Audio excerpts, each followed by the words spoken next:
OK, let's hand you over then to your commentary team for this game between Juventus and Manchester City. Remember, it is a Group G table topper decider. Your commentary team, Scott Minto and Kevin Hatchard. Thanks, Natalie. Well, both Juventus and Manchester City have made flawless starts to the Club World Cup, and a place in the last 16 is already theirs. So this Orlando showdown is about who finishes top of the group. Juventus currently have top spot because they've scored one more goal than City so far. So only a win for Pep Guardiola's men will see a change at the top of the section. If City win, they'll end up in the same half of the draw as Chelsea, and they'll probably avoid a clash with Real Madrid in the last 16. But if they fall short in the Florida Heat, it could be Real Madrid in the last 16, Dortmund in the quarters, and maybe PSG or Bayern in the semis. Regardless of the permutations, it's a battle between former European champions with talent everywhere you look. Let's give you the two teams in full then. It's Ederson in goal for Manchester City, Ryan Aït-Nouri, Ruben Diaz, Manuel Akanji and Mateus Nunes at the back. Rodri makes his first start for City since September. He screens the midfield. Bernardo Silva and Tijani Reinders in advance of him in midfield. The front three of Jeremy Doku, Omar Marmoush and Savinho. Erling Haaland kept in reserve for this one.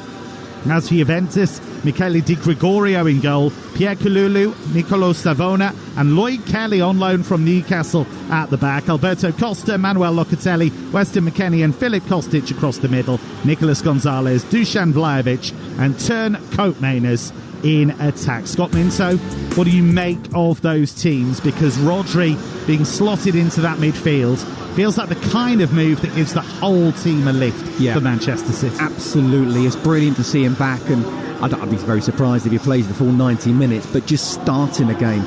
You talk about Phil Foden and where was he last season? Well, there's a chance that Manchester City could have two new signings while these players already know their surroundings. They could be massive for them going forward in terms of not just this tournament, but the Premier League and the Champions League as well. Brilliant. I mean, there's not many holding midfielders that can win the Ballon d'Or, so I think it goes to show how important the player he was, and sometimes you realise how good a player is when he's not around. We knew that anyway when he was around, but look what happened last season. I don't think it would have been quite like that. He defends, he protects the back four, he attacks, and actually he was scoring important goals, wasn't he? You know, Champions League final winner, just to name one.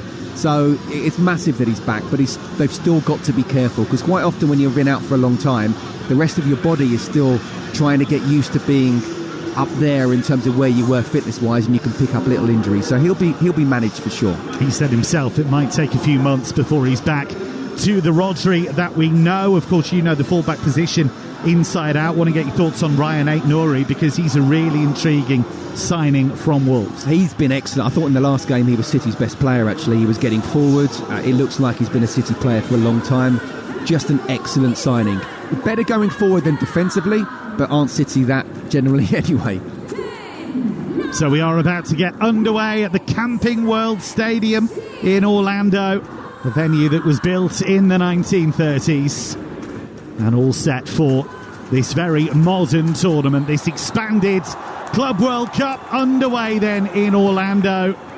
And it is Juventus in that traditional black and white strip, playing from left to right as we look at it in the first period. City in their light blue shirts and dark shorts and socks, attacking the goal away to the left as Dusan Vlahovic straight away looks to make a nuisance of himself on the edge of the City area.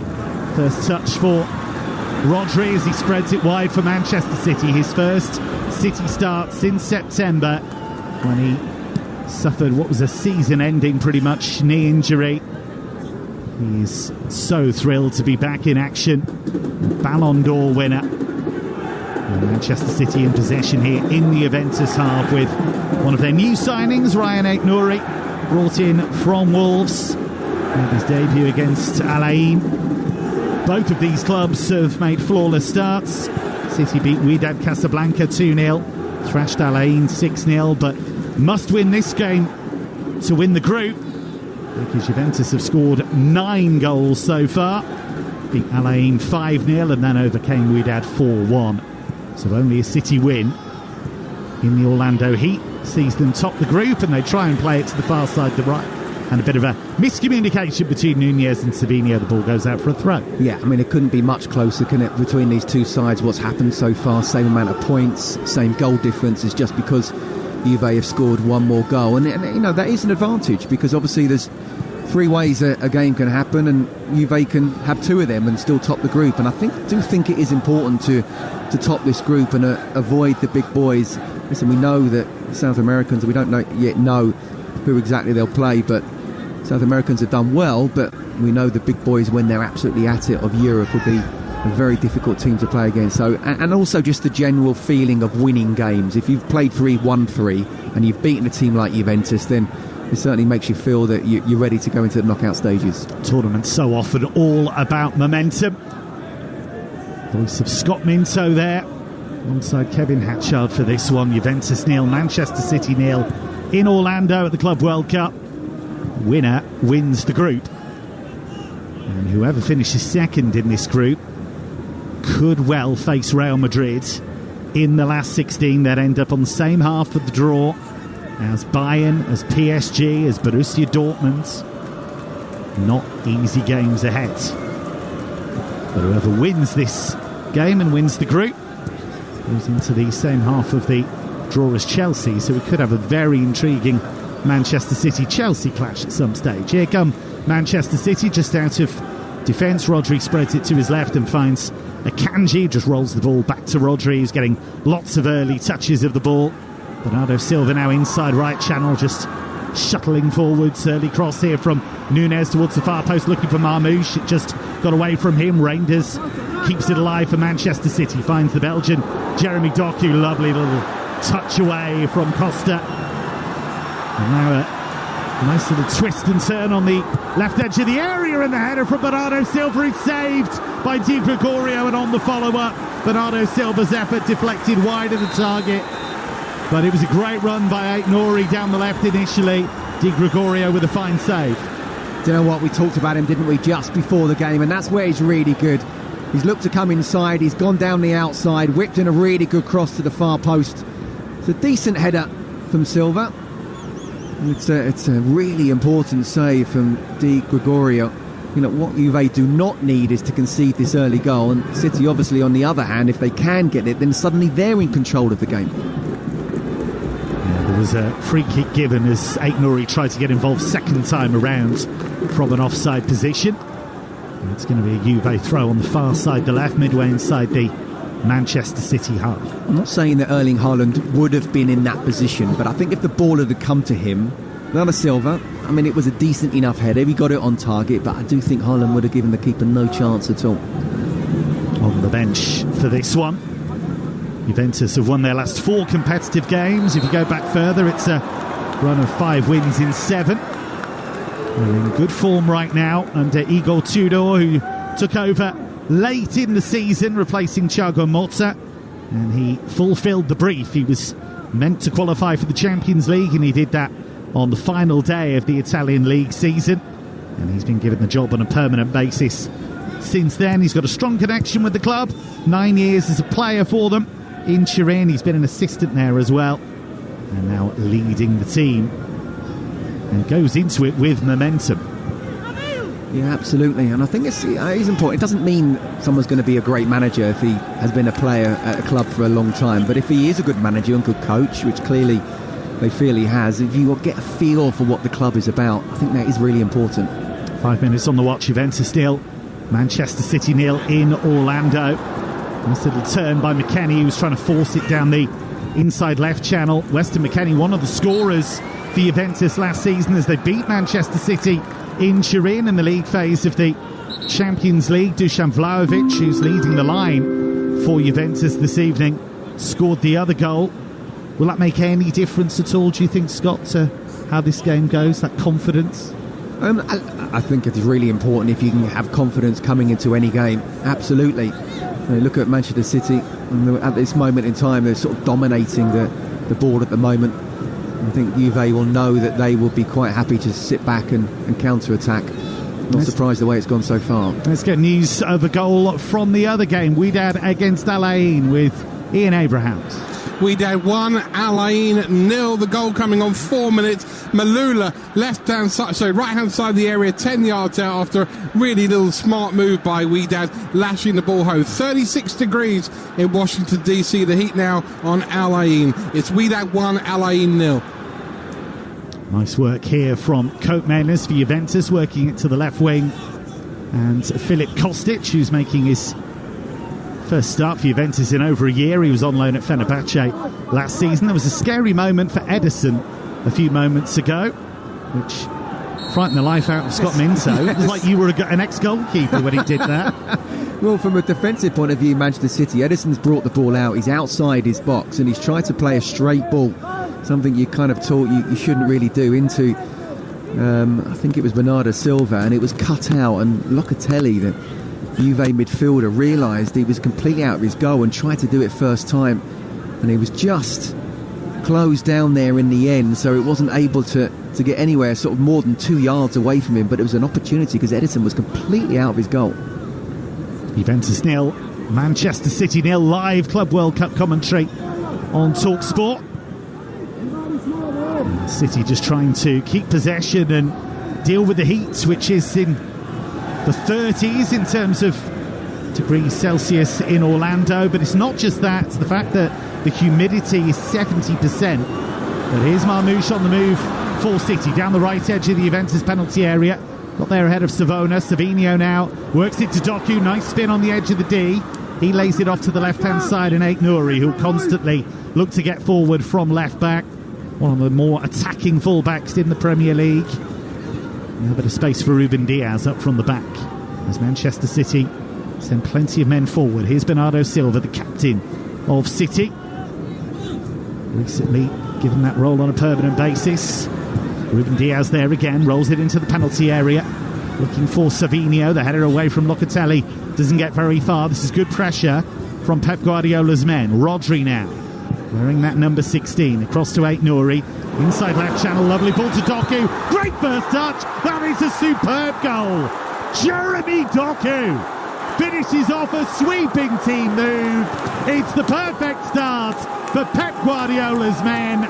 Lovely ball to find Doku. Great touch to take it away from the defender. And a cool, calm finish low into the far corner. Juventus 0, Manchester City 1. Just brilliant movement from Jeremy Doku. I mean, I can tell you now, Kev, he's not a winger I would have enjoyed playing against. He's so sharp, he's so quick, he's so skillful. But as the ball goes from right to left, Aït-Nouri's on the ball. He looks to come short. Alberto Costa comes close to him, and then suddenly bang, he's in behind. And then once that ball's played in, he cuts inside Kalulu. It's just far too easy. And then in the end, he's on his right foot, just 8 yards out. I mean, the keeper's got absolutely no chance, but it's a really good ball from Aït-Nouri, but it's all about first the movement from Jeremy Doku, and then suddenly once he's in the box, he comes inside Kalulu and then just strokes it into the back of the net. It's a brilliant finish from Doku. He's now scored in 3 in a row for club and country. Scored earlier in this competition against Wydad. There's Costa at the other end for Juventus, crosses in, and Vlahovic has missed the sitter on the penalty spot, and he just swept it right-footed, well wide of the far post. Golden opportunity. Well, Costa tries to make amends for Doku's goal there. He goes down the right-hand side, cuts the ball back, and Vlahovic, you know, as the defenders sort of drop in, he's stood still, which has given him an extra sort of 2 yards, and he's trying to take it first time on his right foot. Got to take a touch and bring it to his left if he wants, but just completely scuffs it there. Would have been terrible for Manchester City after a really well-worked goal and really brilliant play from Doku to suddenly concede straight away. Ball given away by Ederson. It's a dreadful error, and there's the equaliser. Turncoat Mainers with a calm left-footed finish. It's a gift from Ederson. Just gave it straight to Juventus, and Coat Mainers made no mistake. 2 goals in quick succession, and Juve find a rapid response. It's 1-1. Oh, that's ridiculous. It's absolutely ridiculous goal to concede. Just spoke about how Ederson passed the ball out earlier on and was completely out of his goal. And they've done it again from a goal kick, trying to play out, the ball actually going to Ederson and him trying to play an almost straight ball as well that didn't go where it needed to. Suddenly Juve are on the attack, and it's a decent finish. I mean, it's just a really poor goal to concede, especially what happened, 5 or so minutes ago. Manchester City have got this game to win. They've got the better players. You know, they should be able to see it out, but they won't if they keep on making mistakes like that. So turn Koopmeiners, who had a rather disappointing first season for Juventus, just 4 goals in it, but he has struck here, the Dutch international, and it is 1-1, City's lead. Lasting just a matter of moments. City took the lead in the 9th minute, conceded a leveller in the 11th here on Talksport. We did say there'd be goals at both ends. And we were right. And we're only 12 minutes in. Is that our one thing we've got right for the game so far? We've started nice and early. I think there could be more. Bit of room to manoeuvre here for Savinho down the inside right channel, slides it forward to Marmoush, the Egyptian.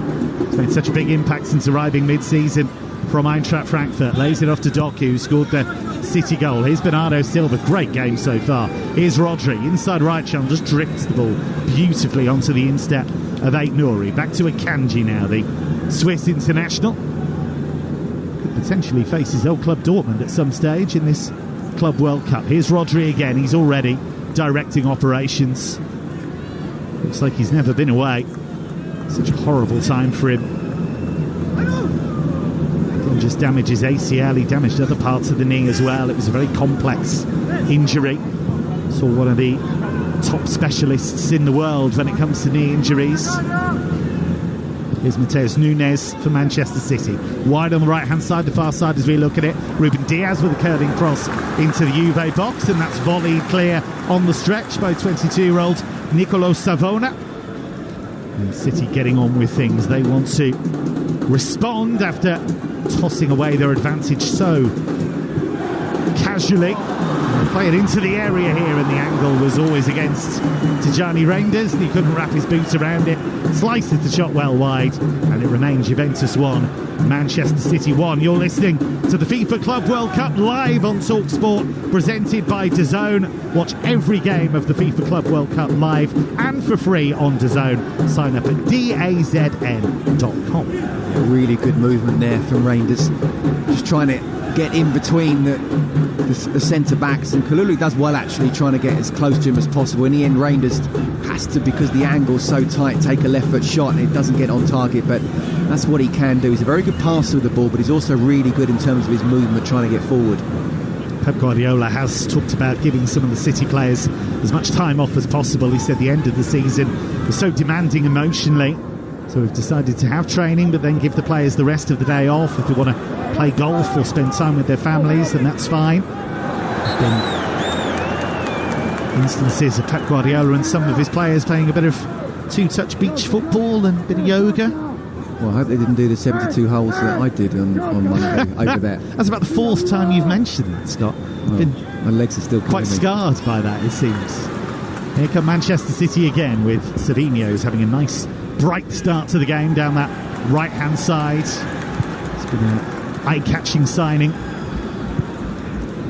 So good for Girona a couple of seasons ago in helping them qualify for the Champions League, and he's really taken to the Premier League very quickly. Savona for Juventus just rolls it across to Locatelli. Locatelli with a raking ball forward, but Ederson this time, he's alive to the possibilities and comes out and plays it forward towards Bernardo Silva. He was looking to thread it through for Marmoush, and that's really good cover by the Juve backline. Lloyd Kelly on loan from Newcastle had to come across and clear, and did just that. Yeah, he read it really well, didn't he? Bernardo Silva just found himself a little bit of pocket of space, played it in behind Savona. Lloyd Kelly came across.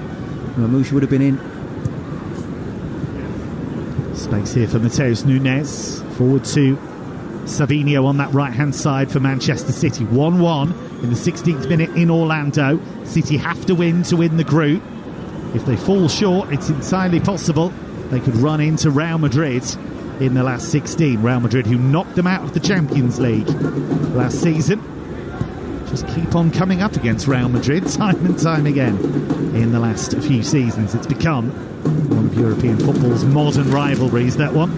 Ball stroked by Akanji into the path of Doku. He's already scored a brilliant goal. Turns on the turbos, gets away from Costa, away from Kalulu, and he played the ball low into the penalty area towards Rangers. And Weston McKennie had to come across and sweep the ball behind for a corner. Yeah, we haven't seen a lot of Savinho so far, but we have seen a lot of Jeremy Doku. And he just used brilliant pace. Just stood Alberto Costa up and then went down the outside.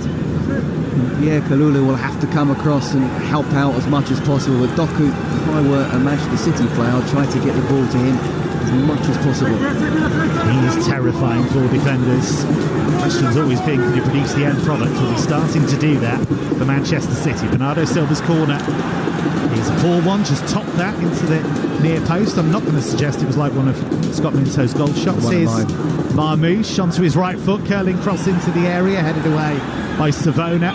Could have dropped for a City player, but Juve rather got away with it. And here is Kostic, who was so good for Eintracht Frankfurt as they won the Europa League under Oliver Glasner. Of course, has since gone on to win the FA Cup against Manchester City for Crystal Palace.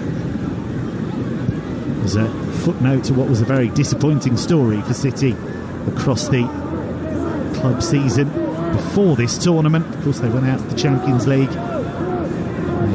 They only qualified for the Champions League for next season on the final day of the Premier League. And nowhere near the title race, really. Finished a long way behind Liverpool. There is Bernardo Silva just scampering from left to right. 1-1 in Orlando in the Club World Cup between Juventus and Manchester City. City have to win to win the group. It's not certain that Real Madrid will finish top of their group yet. High ball into the Juventus area, very well covered there by Weston McKennie. And they've smashed it up towards halfway. And now City will take possession again. Juve have to be careful here they don't end up being just chasing City around constantly and being on the outside looking in when it comes to possession. City was 75% of the ball so far. I was just about to say, they can't get out at the moment, Juventus. So where Manchester City are doing really well, not just in terms of when they're with the ball and making the pitch as big as possible, and sometimes Juve are chasing shadows, even if they win the ball back. You know, City are pressing really well, or certainly not giving them much time to be able to make passes, and that's what Juventus need to do. But at this moment in time, I mean, there's no way it should even be 1-1. It should just be 1-0. It's a really poor goal to concede. City have played really well so far. Need to keep on like this as well. So Juve, it's not just sitting back. They're chasing shadows at the moment, and they will tire for sure. Made some really interesting signings already. Manchester City, Tijani Reinders had a good season in a poor Milan team, really. Stood head and shoulders above the rest, really, in that team. Aït-Nouri, excellent for Wolves. Ryan Cherki, I think, is the one that's really going to catch the eye in the forthcoming Premier League season. I think City fans are going to absolutely adore him. A true entertainer. As Vlahovic wins a free kick, fouled by Ruben Diaz. I mean, you mentioned about sort of the poor season or sort of end to the season that City had. Space here for Kostic down the left, and his attempted cross is deflected behind, and that's going to be a corner. It's Nunes who made the challenge. But let's not forget that City actually created history and did something that no team has ever done in English football, and that's win 4 top flights in a row. They're always going to have a bit of a fall off. I didn't quite see it as steep as it was last season, but now it's time, okay, we go again. Pep Guardiola is going to stay. He was questioned by Brazil and England, and perhaps, would you be interested? He's not now. He's signed a new contract. Let's go again, and that's going to be fascinating to see what they do this season coming. Coatmander's corner is too high. Drops to the right-hand side and is recycled by Savona, and now Locatelli moves it across to Pierre Kalulu, former Milan player, won the Scudetto with Milan earlier in his career.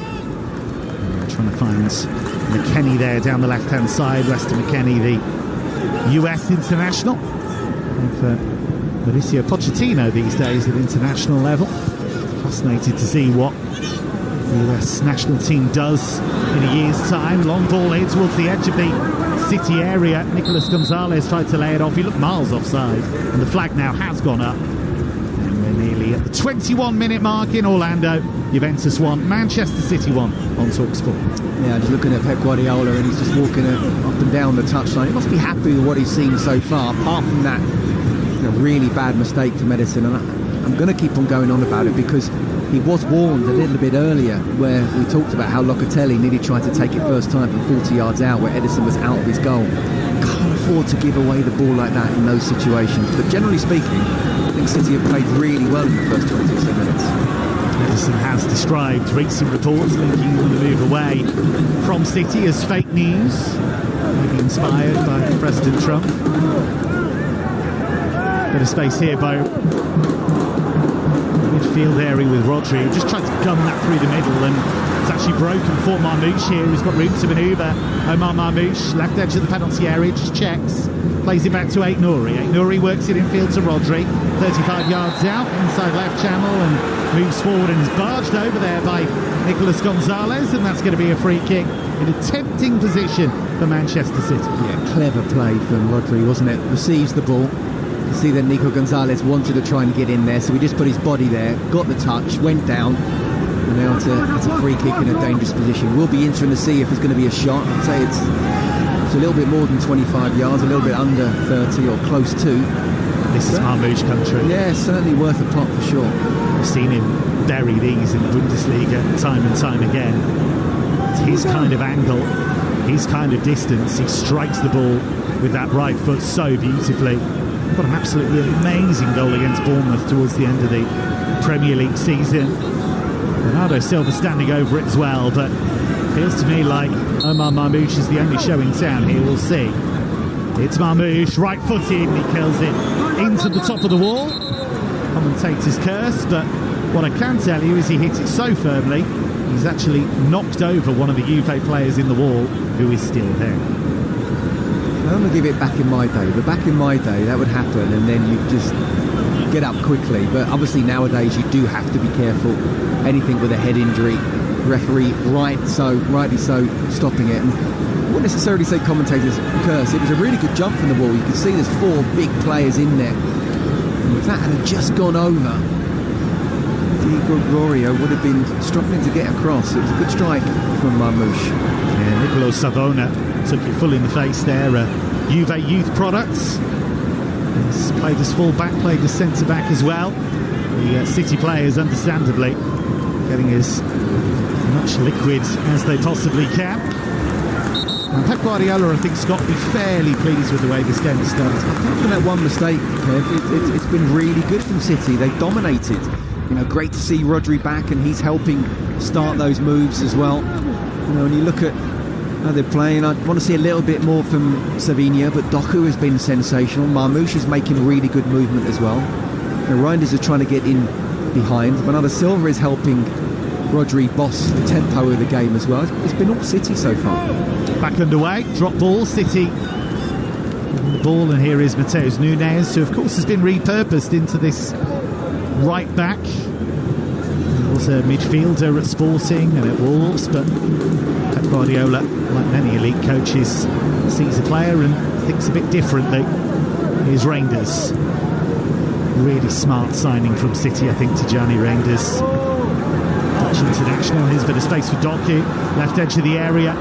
Goes past his man, lays it off. Edge of the area, Reinders with the shot, that's blocked. Rodri left, right foot shot, that's blocked as well by Koopmeiners. Good pressure this from City. And here is Mateus Nunes. If you're just joining us on Talksport, City went 1-0 up in the 9th minute. Jeremy Doku, but then gifted Juve an equaliser 2 minutes later. But here they come, City. Great ball across. Oh, it's an own goal.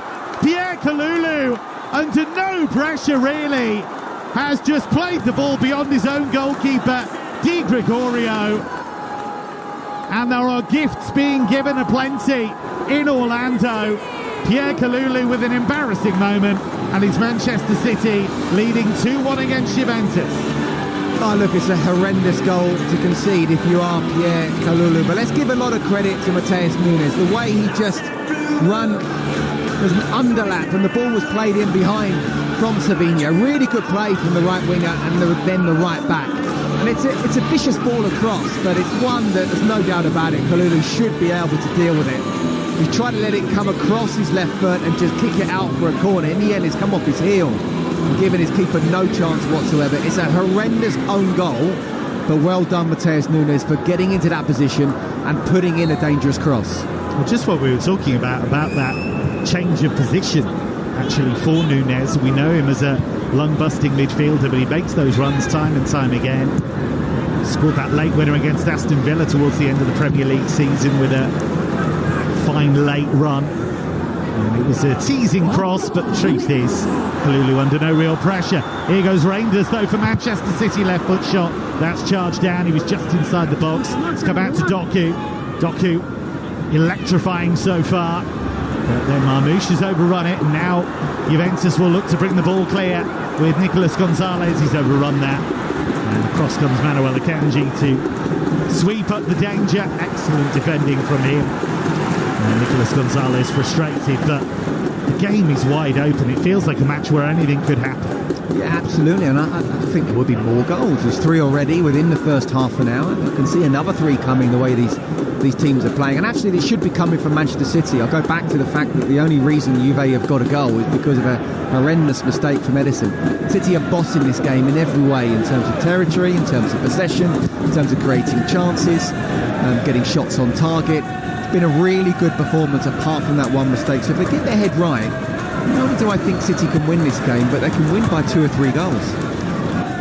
Juventus have looked a little ragged in the opening exchanges here. They were a tough team to knock over in Serie A. They only lost 4 games, but ended up racking up 16 draws. Only scored 1 goal fewer than the eventual champions Napoli, had the same defensive record as Inter, who finished second.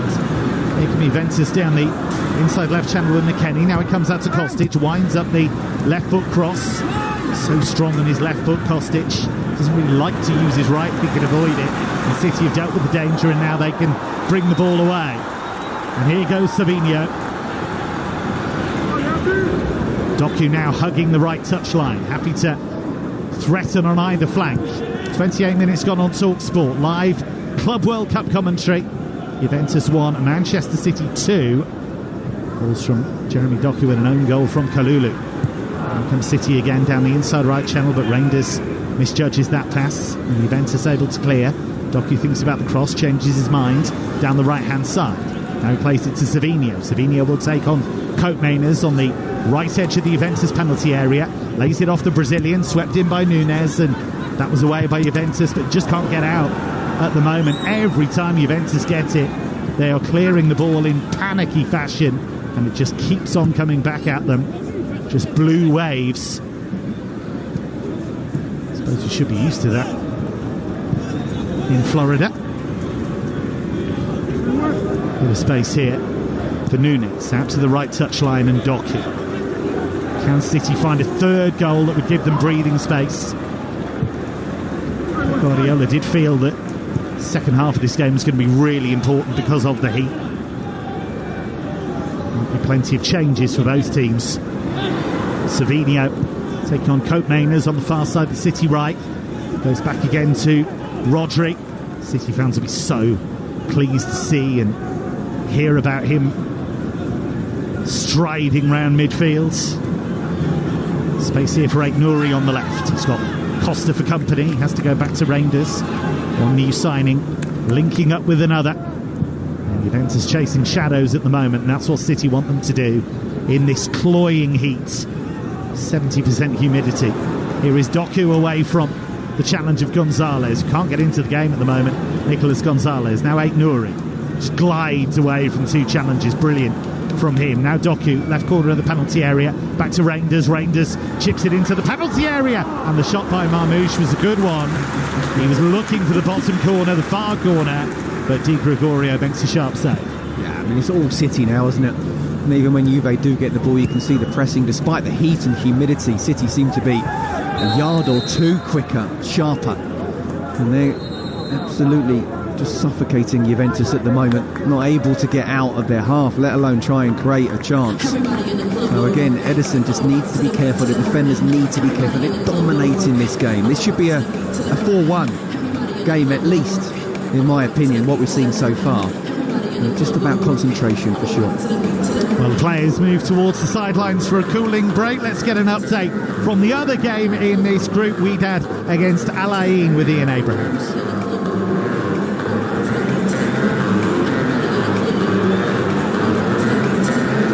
So City 2-1 up at the moment. We'll hear from Ian Abrahams in just a moment. Got a chance to tell you about games coming your way on the Talksport network. On Saturday, it's the European Championship final at under-21 level. England's under-21s up against Germany. Commentary from Joe Shannon and the former England under-21 midfielder Darren Ambrose. That's 8 o'clock on Saturday on Talksport. Over on Talksport 2 at 9, Benfica against Chelsea, the Scott Minto Classico, that one. That's in the round of 16 at the Club World Cup. Nigel Anthony. I don't know if I'm looking forward to that or not. You're split loyalty. Split loyalty. Scott will be part of your commentary team on Talksport 2 for that one. And on Sunday, I'll be back on the mic, I'm pleased to say. 5 o'clock on Sunday, round of 16, Paris Saint-Germain against Inter Miami. I'll be joined by the former England striker, Dean Ashton. So plenty of action coming your way across the Talksport network. This has come at a good time, this cooling break, actually, for Juventus, because they've got to somehow get a grip of this game. How are they going to do it? Well, they can't, because they're not able to keep the ball at all. Where City have been really good, when they've got the ball, they make the pitch as big as possible. When Juventus have the ball, they're pressing so well, despite the heat and humidity, and therefore condensing the pitch. And Juve just aren't good enough to be able to keep the ball for 4 or 5 passes. You see Vlahovic speaking to Nico Gonzalez, and he must be saying, look, we've got to find a way to try and get forward, but Gonzalez can't get into the game. You know, Kokeman has actually finished really well and did well, but it's the one moment that he's been able to get in the game. But the games are won in both boxes, but it's controlled by midfield. And I look at the 11, not just in terms of the midfield. You've got to just think, not just Juve have had financial problems of recent past, but actually Serie A just can't compete with the Premier League as well. Well, now we can get an update from that other game in the group, Wydad against Al Ain, with Ian Abrahams. Still Wydad 1, Al Ain 0. The goal on 4 minutes scored by Cassius Malula. It's largely been an end-to-end game, and both of these sides are pretty poor, but it's been an end-to-end game, although it has to be said that Wydad should have gone 2 up. Malula from 7 yards out, seeing his rising shot hit the crossbar. Searing temperatures in the American capital. We've had 2 cooling breaks in the first half. It's Wydad 1, Al Ain 0. Back underway in this one. Juventus 1, Manchester City 2. As things stand, Manchester City will win the group. It's not beyond the realms of possibility that Real Madrid would fail to win their group, although they are likely to. But the prize for winning the group is not only to potentially avoid them in the last 16, but also avoid the likes of PSG and Bayern in half of the draw, although they potentially would have Chelsea coming up at some stage. Free kick given to Manchester City as Nunes is fouled by Kostic, who then had to swing at Ruben Diaz as well. Bit of frustration creeping in to Juventus' game at the moment. Yeah, I mean, he's not able to get on the ball. You're talking about how good he was for Eintracht Frankfurt, and he was. He's got a wand of a left foot, but he's 32 years of age now. He's just not able to get into the game. He needs to try and find a way to get moments, but again, he's playing in that kind of wing-back position, and you can only get involved in the game if the ball comes to you, and City are not allowing that at the moment. Pep Guardiola's trying to win the Club World Cup for the 5th time in his coaching career. Won it twice with Barcelona, once each with Bayern and Manchester City. Of course, this is the first year that it's fully expanded Club World Cup. For many years, it was just a one-off game between champions of South America and the champions of Europe. Of course, FIFA have expanded it not once but twice. Here is Manuel Akanji inside his own half. I think it's going to get even bigger as well if you speak to Barcelona, Liverpool and Arsenal. Yeah, there are a fair few clubs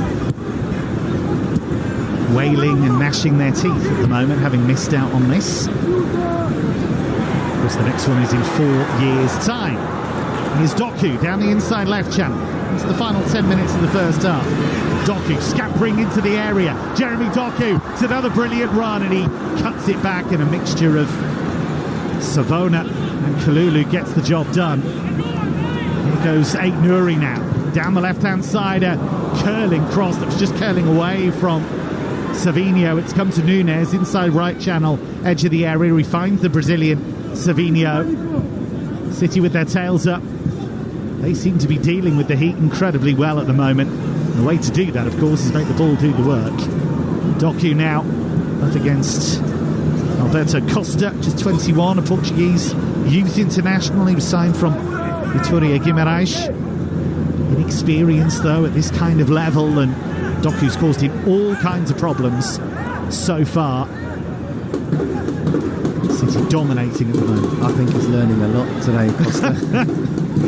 This is the way to learn quickly. Absolutely. And what he needs to do, he needs to make sure his centre-half alongside him is protecting him. It's a one-on-one situation. You know, even when Kalulu comes across and tries to help him out, Doku is finding a way to get past him. So he certainly will with an inexperienced right wing back. Nice idea from Marmoush. He tried to turn sharply on halfway and move into space, but Juve just about got away with that.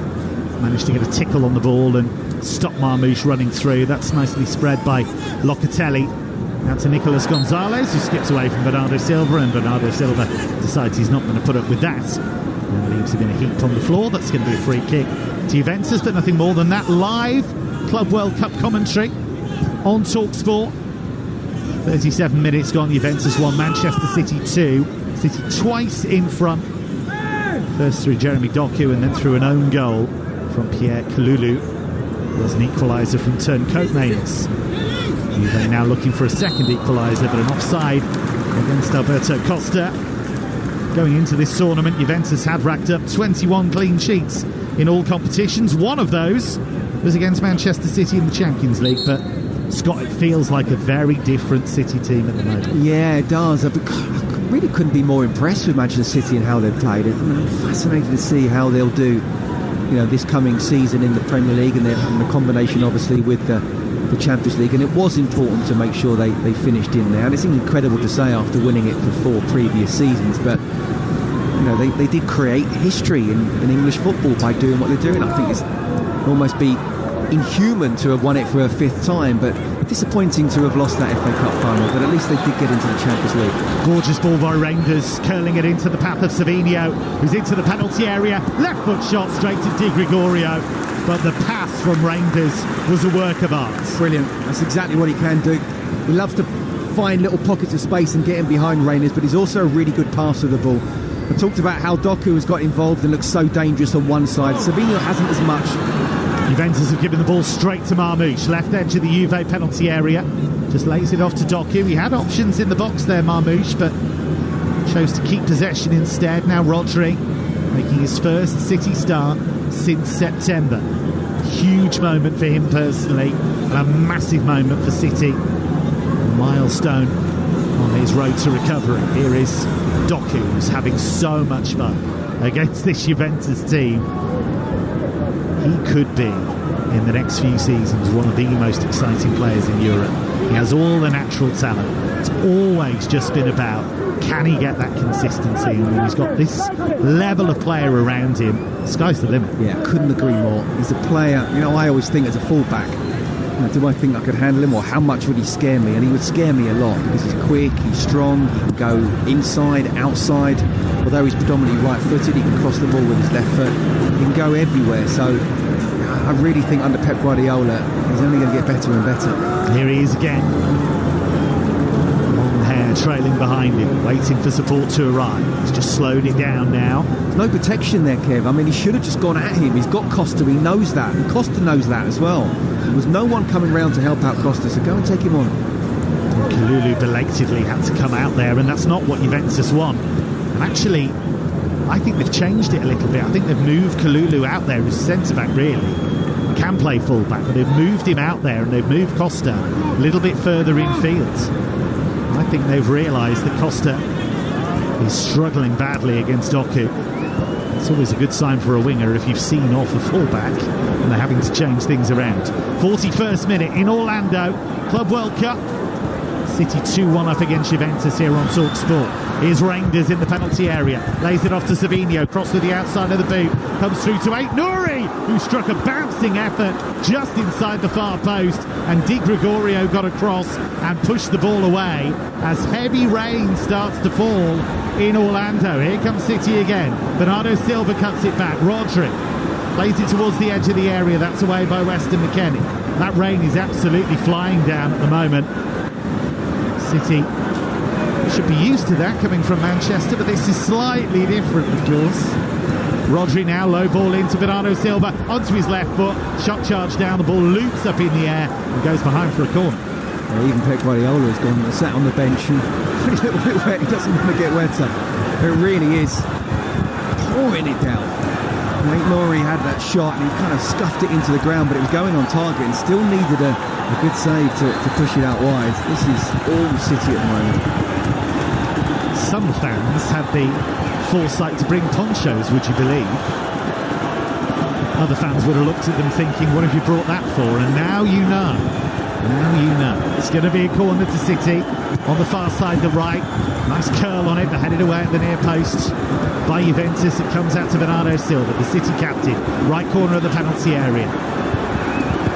Back it goes to Rodri and his cross is overhit and sails over the crossbar. There's a little bit of hail, I think we're starting to see as well. This is no ordinary downpour, I have to say. Both coaches in T-shirts, both coaches have retreated to the dugout. Smart men, Igor Tudor and Pep Guardiola. Well, I just hope we don't get what happened with the Benfica game earlier in the tournament. It was 2.5 hours, wasn't it, at half-time, a delay.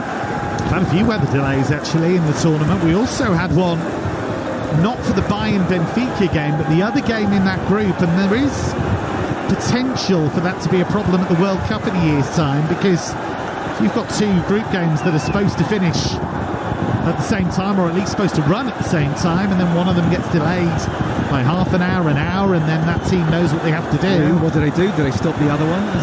Absolutely, there's an issue here going forward. I think we're going to have to really think about that. Rain is absolutely slamming down, but City still going hell for leather, still trying to build a multiple goal lead before half-time. It's Juventus 1, Manchester City 2, live on Talksport, Club World Cup. It's top spot in Group G up for grabs. City will only get it if they win. And if they do get it, they'll end up in Chelsea's half of the draw. Players absolutely sodden. This is heavy even if you're from Manchester. I'm pretty sure the ref will get to half-time. Ball played in conditions even worse than this, but you know what it's like in the modern day. Just hope there's no delay. We can carry on playing. Nightmare for goalkeepers this as well, potentially. Ball falls to Vlahovic's feet and he tries to hold off his man.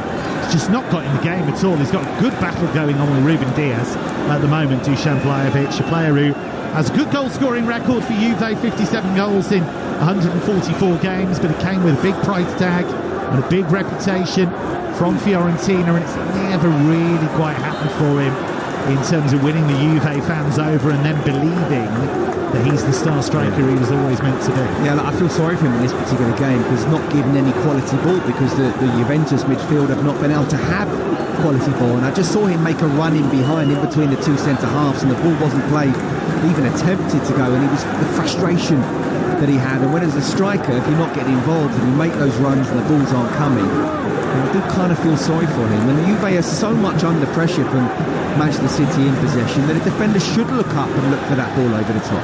City have won their last 4 competitive matches. If you go back further, they've won 11 of the last 14, and they've looked like a team with that kind of record in this first half. Savinho, that's gorgeous, leaves the defender on his backside, and then the left foot shot is charged down. Well, that was wonderful play from Savinho. He's so good to watch. Just imagine having Savinho on one wing and Doku on the other, trying to deal with that as a defence. Won't someone think of the fullbacks? I've said it before. I think those two are sensational players, and the moment they click, it's so difficult and so great for Manchester City. You add in Cherki to this as well. This Harlem Globetrotters-esque. Here come Juventus with Kalulu, who's definitely come full-time to this right wing-back role now, Kalulu. Might be partially because Igor Tudor saw him score that own goal and thought, well, if I move him out the middle, if I move Costa into the middle, that might help me twice. I don't know whether it's to move Kalulu out of the middle or to move Costa out of the right wing-back position. 2 birds with 1 stone. Ball played towards McKennie. He's another one that's not really got in the game yet. Weston McKennie, he's become a genuine box-to-box threat. Former Schalke player. He's a player of real quality.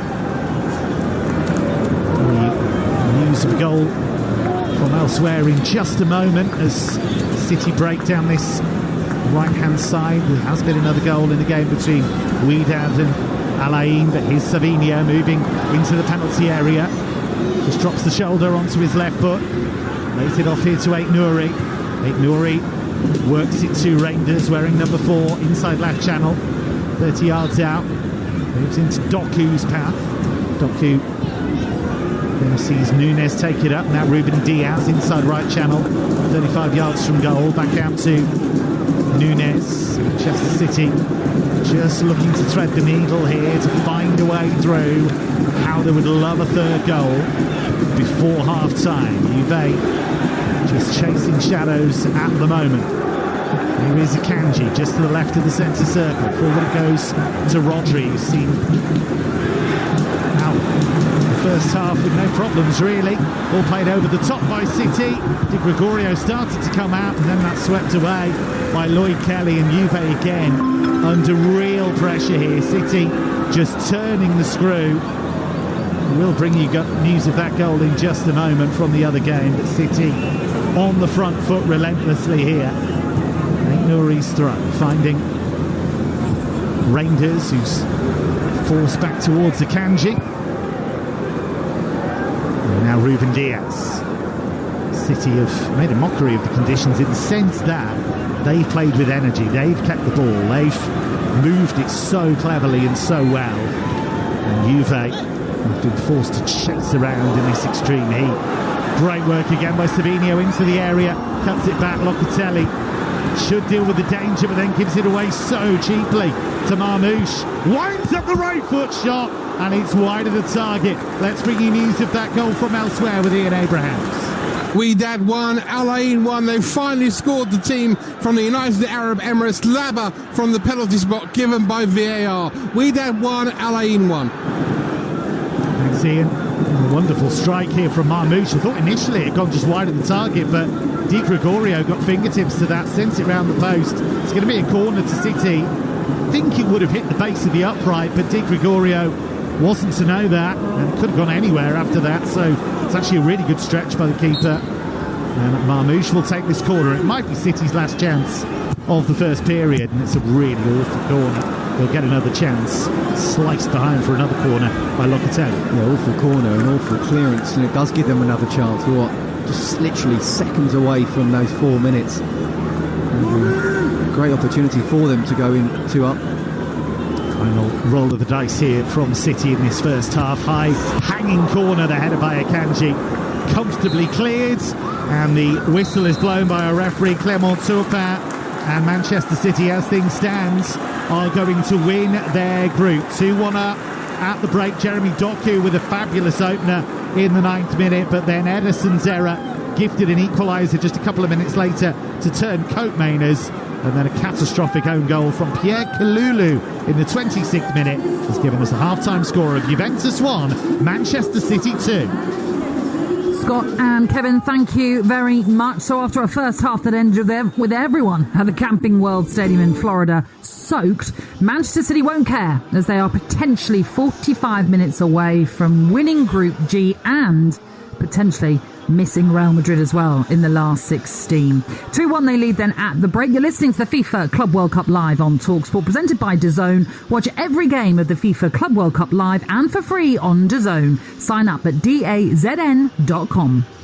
Hawksby and Jacobs on your side every weekday afternoon from 1 on Talksport with Toolstation, delivering cutting-edge comment, a catalogue of riveting guests, and drilled-down dialogue to power up your lunchtime. Plus, breaking news, views, and loads of laughs. Don't miss the nation's favourite sporting lunch with the legendary Hawksby and Jacobs every weekday afternoon from 1 on Talksport with Toolstation. Next stop, Toolstation. What's up, UK? We're BetMGM Casino, and when it comes to Vegas, no one is as Vegas as us. That's why we're always looking to bring you more. Over 4,000 games like Big Bass Splash and BetMGM Joker Cash Spree.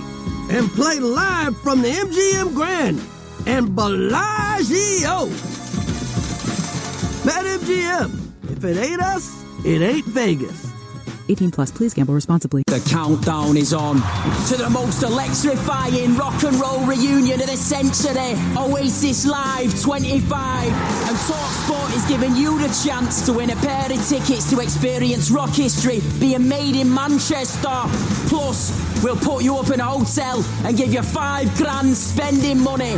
Talksport have got you sorted, our kid. Go to talksport.com/win to enter now and get ready to go supersonic this summer.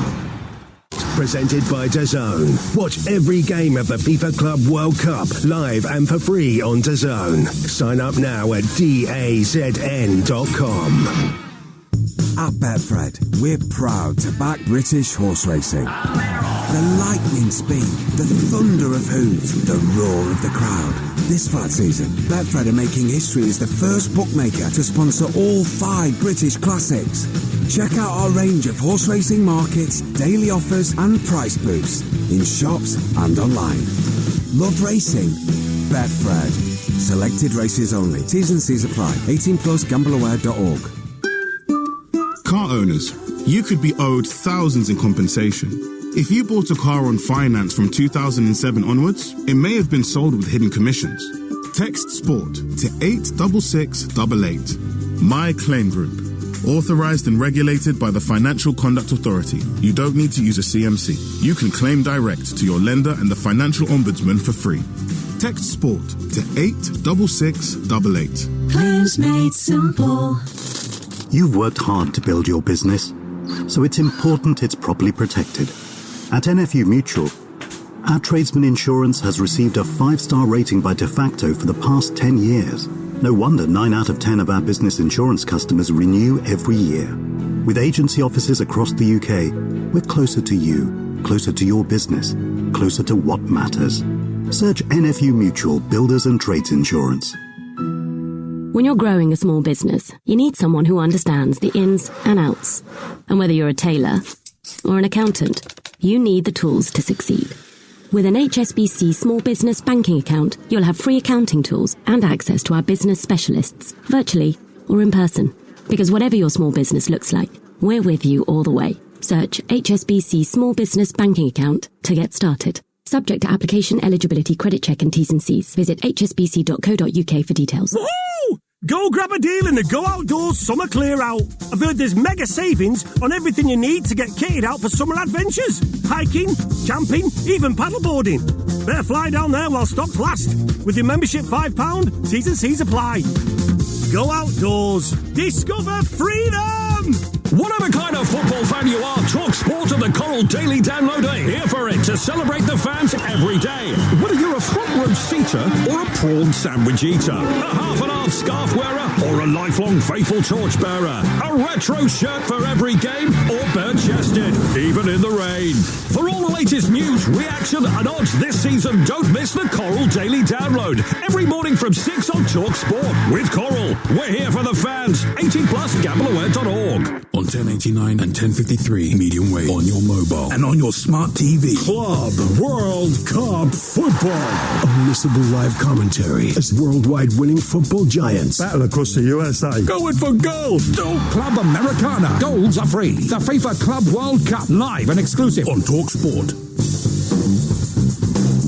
A very good evening to you. This is Kickoff with the Club World Cup, coming to you live here on Talksport, with Manchester City 2-1 up against Juventus at the break in what is a Group G top spot decider.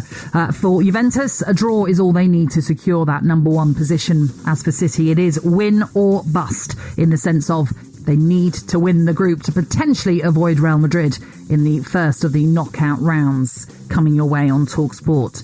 There is another game taking place in Group G. Very little to play for in this one, but it is half-time, and Ian Abrahams has been keeping across it.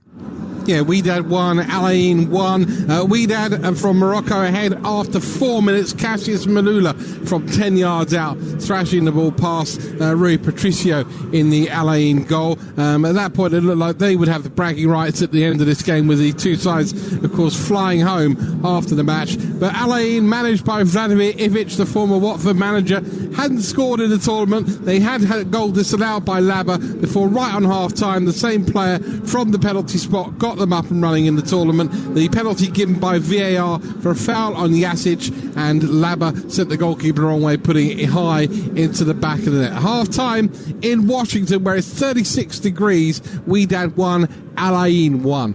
Ian, thank you very much. Scott Minto, the former Chelsea and Benfica defender, has been on commentary duty for this Manchester City Juventus game. He joins us to look back on that first half and a pretty entertaining first 45, Scott. Do you know what, Nat? It was a 2-1 mauling. And a 2-1 thrashing. If I look at the stats, and they don't surprise me, 77% possession, 15 shots to 2, and 6-1 on target. And don't forget that one was the mistake from Edison, where it ended up being a goal. Yeah. You know, I think even if it was 2-0, I think the scoreline would flatter Juventus. This is all about Manchester City. Really, really impressive first half. They passed the ball well. They didn't have much to do sort of defensively, but Rodri looks good, and I'd be interested to see how much longer he actually will have in the second half. But Bernardo Silva, I think Reinders was very good with his passing and also getting in behind. Savinho was coming more and more into the game in the first half. Marmoushi's movement was brilliant, but Jeremy Doku, I mean, and not just on the goal, he'd be a nightmare to mark. He really would. You know, he doesn't know where you're going to go, inside, outside. The wing back and the centre half have switched, and yet, you know, Kalulu can't get anywhere near him as well. He is a fantastic player, but I just think Pep Guardiola will be absolutely delighted. Apart from that one mistake which led to their goal, they have dominated this game. He will be delighted, like you say, with the lead, but do you think actually he'll be disappointed that they're not further ahead? Absolutely. I mean, first of all, it should be 0 next to Juventus' name because of the mistake I talked about with Edison. But I think it's one of those where to score 2 goals and to dominate against a team like Juventus, look, we've got to be sort of realistic. This is not the Juventus of the past. You know, they haven't got the money financially. If you look at the players, I think player for player, I'm not quite sure which Juventus player would actually get into this Manchester City side. So we are seeing what we should be seeing, but still you have to do it, and individually, but also as a team, and offensively and defensively. You know, the way they're pressing Manchester City, they're not giving Juventus any chance at all. Talk about how perhaps the class of play or the level of player are different here between Juventus and Manchester City, but the attitude of City, I think, will really please Pep Guardiola. And I'm fascinated to see sort of the bigger picture here, not just in this tournament, but how City will kind of remould in this rebuild, that a new era that Pep Guardiola is going for. But at this moment in time, it looks like they've all been playing together for years.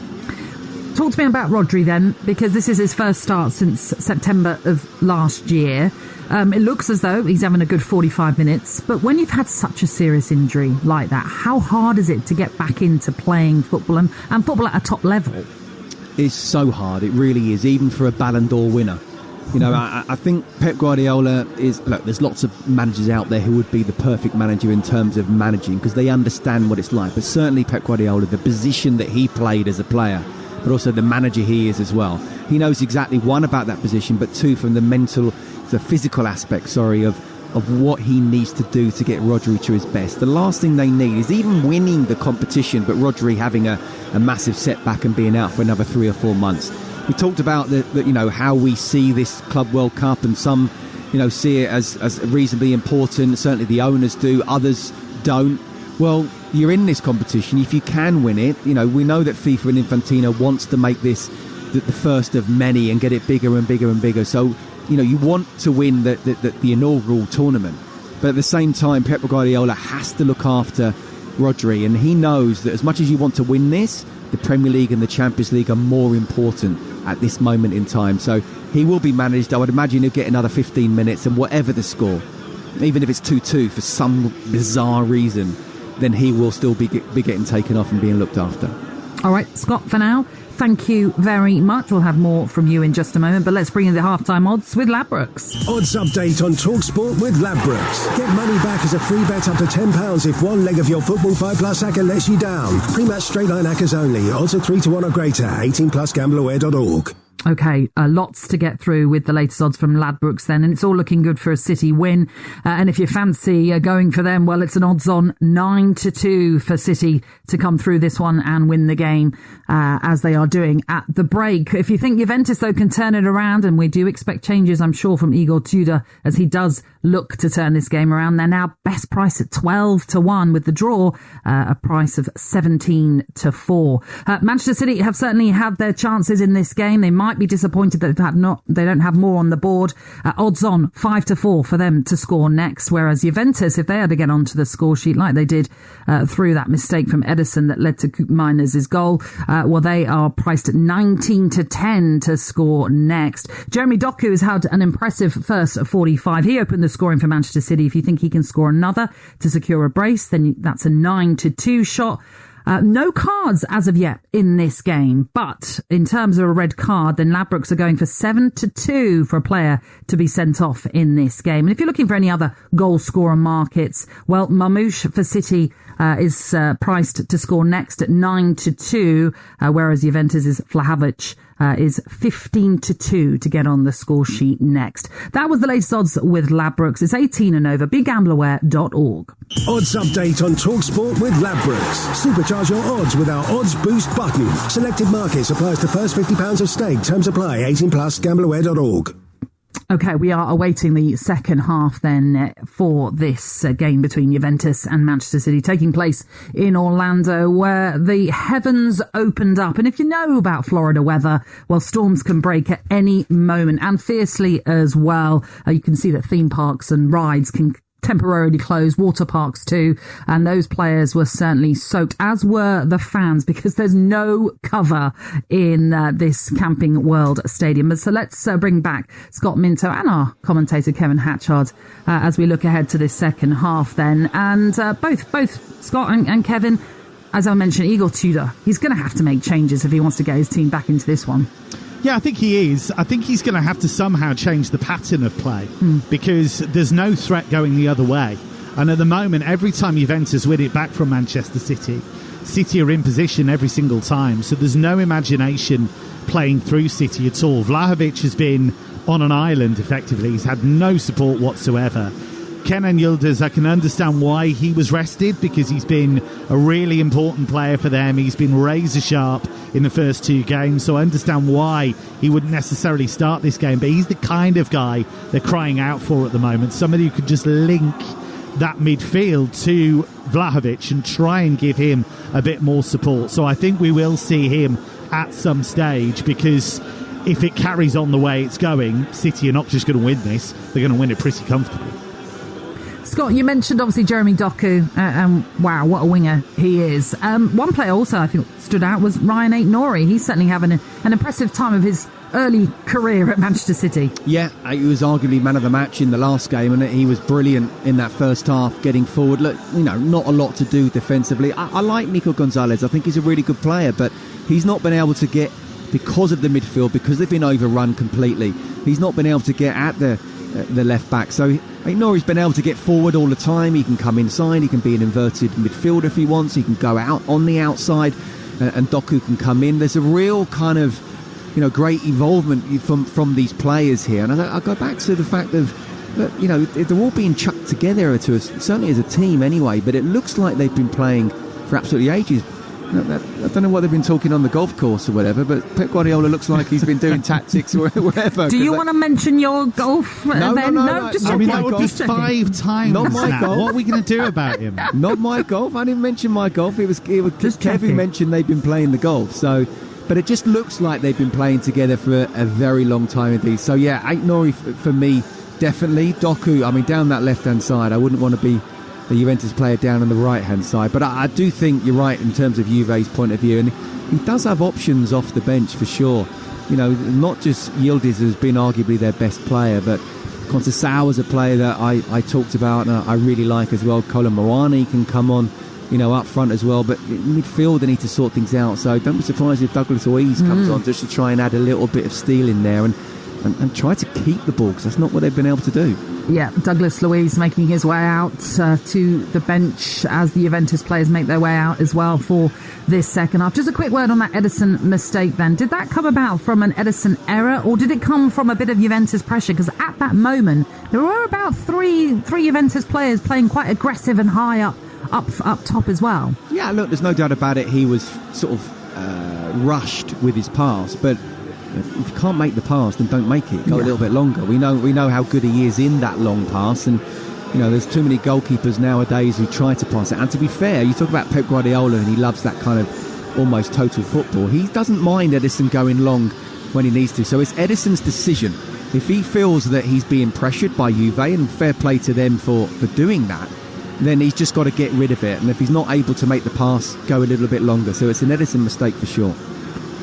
The officials also now making their way. We're waiting for City. I don't know if this is mind games already early on. I mean, this is what happens with these players and teams. They're trying to dry out now. That's what it is. It might just be that Tudor sent Juventus out early, to be honest. This is true. I imagine he would not have been happy at half-time. I think City have put their shirts in the tumble dryer and are just waiting for them to fully dry.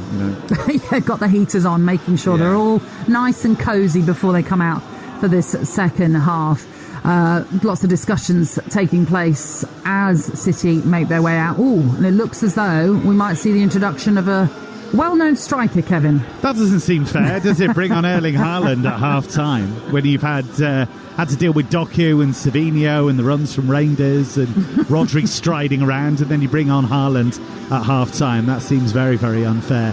I think what we're learning as well is we're learning about the relative squad strength of the two clubs right now, because you take Yildiz out, you take Kolomuani out, you take Conceição out, you take Thuram out. Juventus don't look like the same team. City can mix and match, they can make lots of changes, and they aren't as effective as you might expect them to be. So I think that's what we're seeing at the moment, that quality gap between the two clubs. Yeah, I think Kev's absolutely right. It's not just a golfing class between the two 11s, but in terms of the squads as well. And from a defensive point of view, Juventus have been absolutely run ragged, and then you come out in the second half and you see Erling Haaland coming out. It's like, oh my goodness me. So this is about attitude now. City have dominated, they're better individually and as a team. Now go on and win the game, get that third goal and put the game to bed, and if they get 3 they can get 4 and maybe even 5. All right, well, the second half then is about to get underway, so let's hand you back to your commentary team fully with Scott Minto and Kevin Hatchard. Thanks, Natalie. So, a change for Manchester City at half-time. Erling Haaland, who has scored in this tournament already, scored against Al Ain in that big win.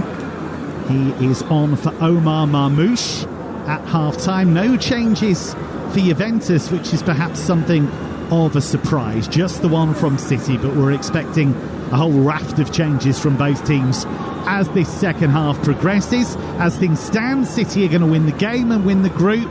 2-1 up going into this second half, and it's Manchester City who get us back underway in Orlando in their traditional light blue shirts, wearing dark shorts, dark socks, attacking the goal away to the right hand side. Juve in their iconic white and black strip, playing from right to left. Let me give you the two lineups quickly. City with Ederson in goal, Aït-Nouri, Diaz, Akanji and Nunez at the back, Rodri, Bernardo, Rangers in midfield with Doku and Savinho now either side of Haaland in attack. Juve with Di Gregorio in goal, Kalulu, Savona and Kelly, the back three, Costa, Locatelli, McKennie and Kostic in midfield, Gonzalez, Vlahovic and the goal scorer Cope Mainers in attack. Here is Bernardo Silva racing down the inside right channel, lovely ball to Savinho, cross towards Haaland, and it just skipped away from him at the far post.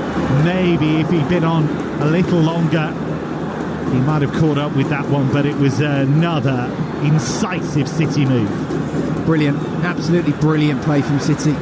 The movement, the passing, the early ball in for Savinho, and he's just inches short, isn't he, Erling Haaland? And you're right, maybe if he'd been on for 5 or 10 minutes longer, he just would have been up for it and been in that position, or been able to move his feet a little bit quicker. It's a really whipped, quick ball in from Savinho. It wasn't easy to try and get on to, but I think if we talked about attitudes, City starting the second half brilliantly. Ball played towards Haaland, but he couldn't quite latch onto it. Juventus defending well, and now they look to break, and it was Nicolas Gonzalez trying to get away. And the challenge on that far side, and the referee played a good advantage there actually. And Juventus with Gonzalez again down the right edge of the City penalty area, but they've overrun it, and Doku brings the ball clear and wins a free kick himself. So the advantage didn't really work in Juventus' favour there. 2 minutes gone in this second half. Juventus 1, Manchester City 2. City, as things stand, are going to win this group, and that would put them in Chelsea's half of the draw. What it would also do is see them avoid the likes of PSG and Bayern, potentially until a final. We don't know what's going to happen with Real Madrid until the early hours of tomorrow morning. Chances are Xabi Alonso's team are going to win that group, and so it's important for City to win this group to avoid them in the last 16. Of course, at some stage you've got to play the best teams anyway, but you don't necessarily want to run into Real Madrid in the last 16. No, look, and of course you have to just beat what's in front of you, but if you're on the right side of the draw, it does make a difference, Kev. It really does. You want to win the game, and whoever, if that means you play the big boys later on in the latter stages, so be it. But I think it just gives you extra impetus to win this game, to be on the right side, and ultimately it is an easier side of the draw. Here is Doku, inside left channel. He's been happy to roam in these central areas, and he slides it to Haaland, edge of the D. Tried to just flick the ball back to Doku, who had continued his run. Doku's been phenomenal in this game so far. Really difficult to cage for Juventus. Here is Rodri. If you are just joining us here on Talksport, Rodri is making his first start for Manchester City since September. A horrible knee injury. He's worked so hard to get back to full fitness, and every minute that he spends out on that pitch is just a little triumph for him. City have obviously given him the best possible care, but there's a lot of sacrifice, there's a lot of tough moments when you make a comeback like that from injury, and Rodri has done the hard yards, and here he is, looking like he's never been away, quite frankly. He looks strong, doesn't he? He looks fit. He's putting himself in the right positions all the time to be available for the ball, not always receiving it, but at this moment in time it doesn't look like he's flagging. Forward by Kanji, but he's just slightly overhit that towards Reinders, and the ball just skips away from Tijani Reinders, who is named after the former Ajax and Nigeria star Tijani Babangida, his father player as well. Big fan of Babangida's work. Reinders a really intriguing player, somebody who actually played alongside one of his opponents in this game, Turncoat-Mainers, RZ in the Netherlands. He's blossomed in Italian football with Milan. Juve will know all about him, and they're ready for a new adventure with Manchester City. He feels like a Pep Guardiola player. Has that technical quality, but also that intelligence, bit of Gundogan about him. Here's Doku, another brilliant run, right foot shot, and it blazes wide of the far post. Di Gregorio, the goalkeeper, had given up on that one, and Jeremy Doku yet again threatens, but it's a goal kick. Yeah, this time he comes inside. It's almost like he's chasing the ball, because he's come inside and he's gone a little bit far on that final touch to avoid a tackle, but still he's 19 yards out, pretty much in front of goal. Just got to have a little bit more composure. He already scored a fantastic goal, but he'll be disappointed that he hasn't at least hit the target and really scored again. 51st minute here on Talksport, live Club World Cup commentary.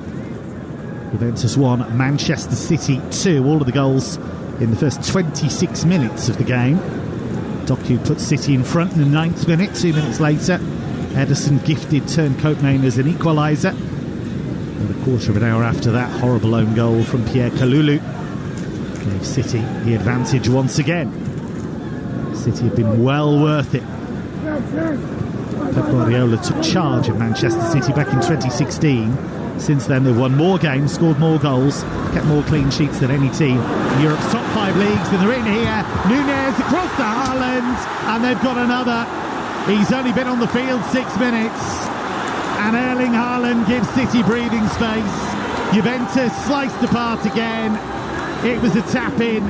It was another sumptuous team goal, And City heading for top spot in the group and roaring into the last 16. It's 3-1. Well, I need to look at this finish again. I mean, first of all, it's brilliant play by Manchester City. It's completely opening Juventus up, but it looked like it came off his left foot, then his right foot. What was a simple tap-in. Even Erling Haaland made a bit of a meal of it. Got to look at it again. But great ball down the outside. Matheus Nunes, because of his pace, was able to just look up. And yeah, he's put the ball across. And it's a kind of a simple tap-in for Erling Haaland. It looks like he's almost trying to take a touch of the ball. He hasn't. But it's come off his left foot, onto his right, and then straight in. Well, look, you have to be in the right place first of all, and it doesn't matter. The score sheet will say the City have scored, and so has Erling Haaland, but just a tad lucky. He was kind of hit with the same conviction as Kalulu scored his own goal with, really. Yes, absolutely. Not quite fully in control of what was going on, but it's another goal for Erling Haaland. It's his second of this Club World Cup. He's scored in 9 of his last 13 now for City. There's been all of this debate about whether City actually should play with a genuine number 9.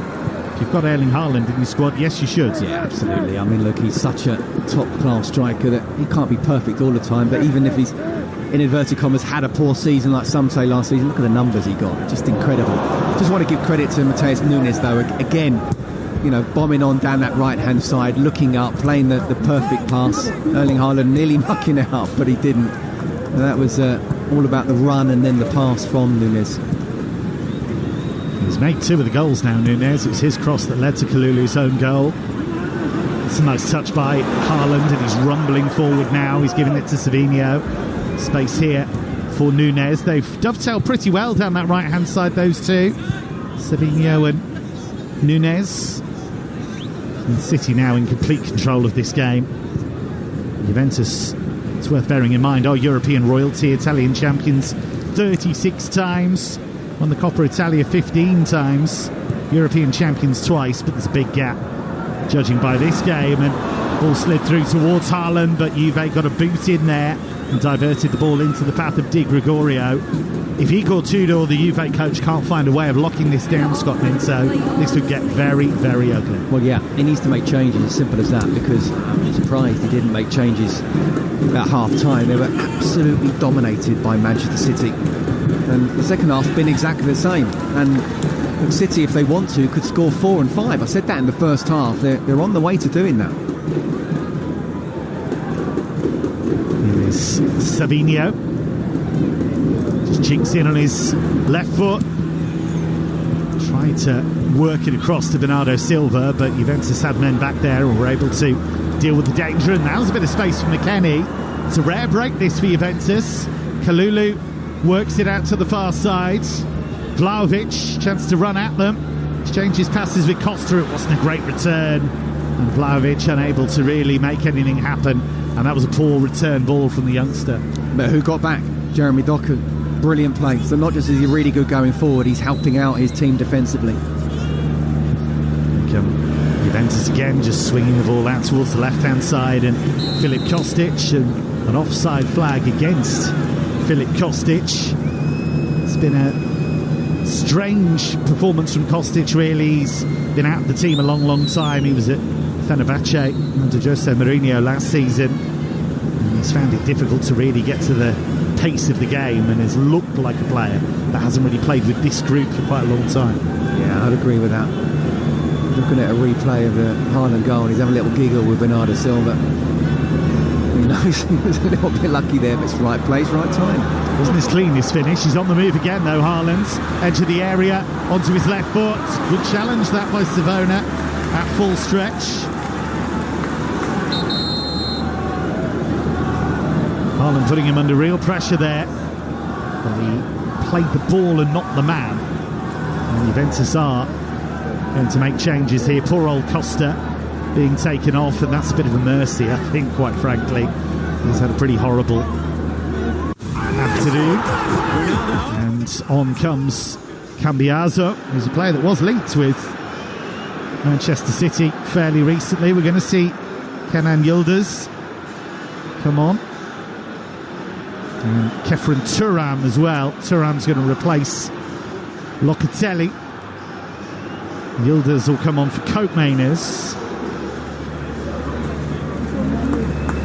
Costa replaced by Cambiaso, so it's a lot closer to what would have been their strongest team, really, but it might be too little too late. Let's get news of a goal from the other game in this group, Wydad against Al Ain with Ian Abrahams. Wydad 1, Al Ain 2. Kaku with the goal. Nice finish into the top corner. It was helped onto in the middle of the penalty area by Palacios.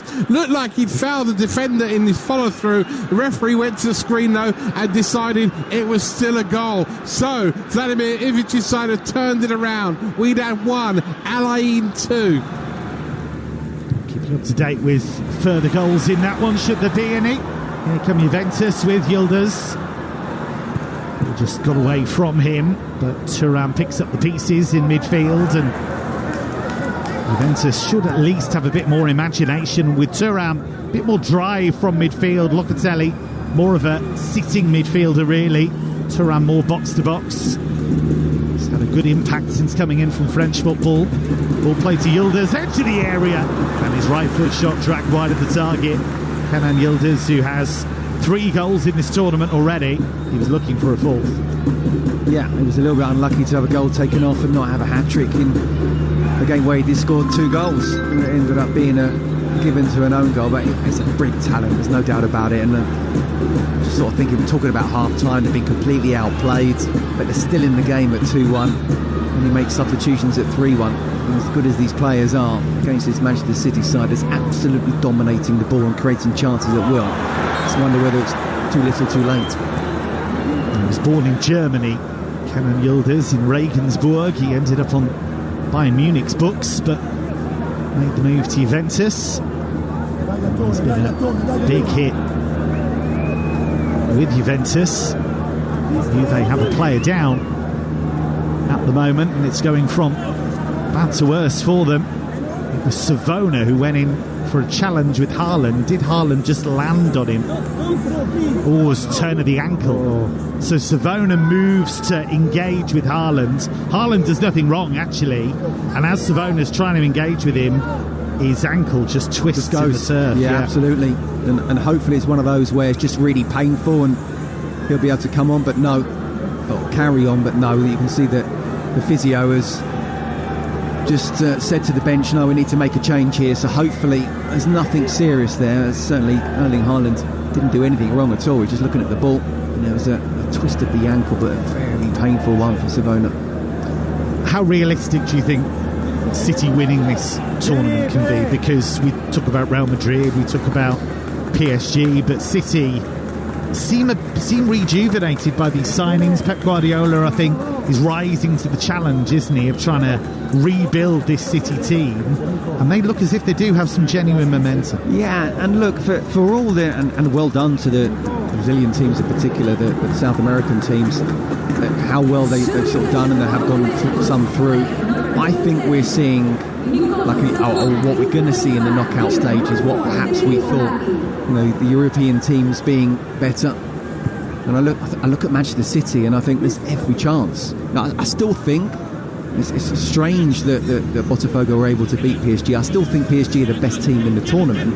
The Botafogo have shown what to do, and Luis Enrique only made 4 changes in that particular game. Dembele was out already from the first game. It wasn't as if he made sort of all 11 changes and it was a different PSG game, but team. But I still think that they are the best team. The City got every chance of winning this, especially the way they're playing. Juve did make that change. Savona replaced by Federico Gatti, Italian international.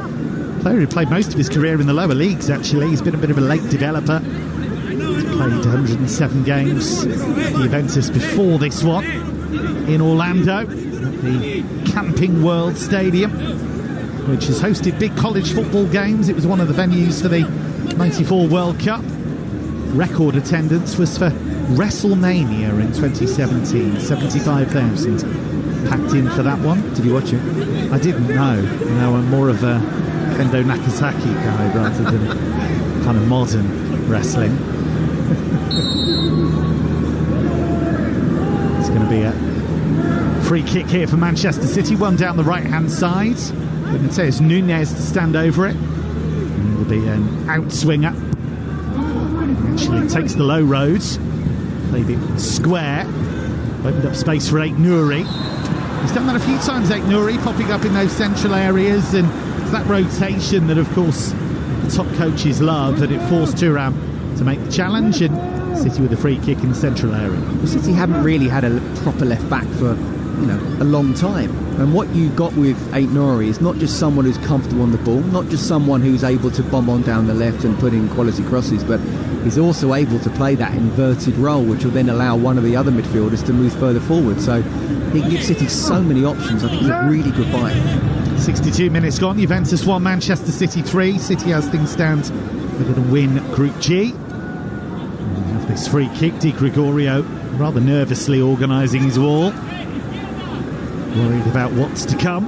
Bernardo Silva standing over it, and he just plays it out wide. Doku with the right foot shot, and that's easily cleared at the near post. He was taking on Cambiaso there.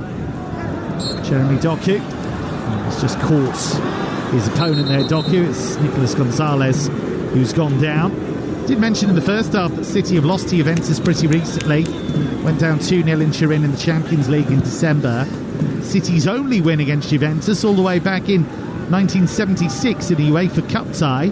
Goal from Brian Kidd gave City a 1-0 win at Main Road. Juventus won the second leg 2-0. Let me tell you, there's going to be a second win for Manchester City today.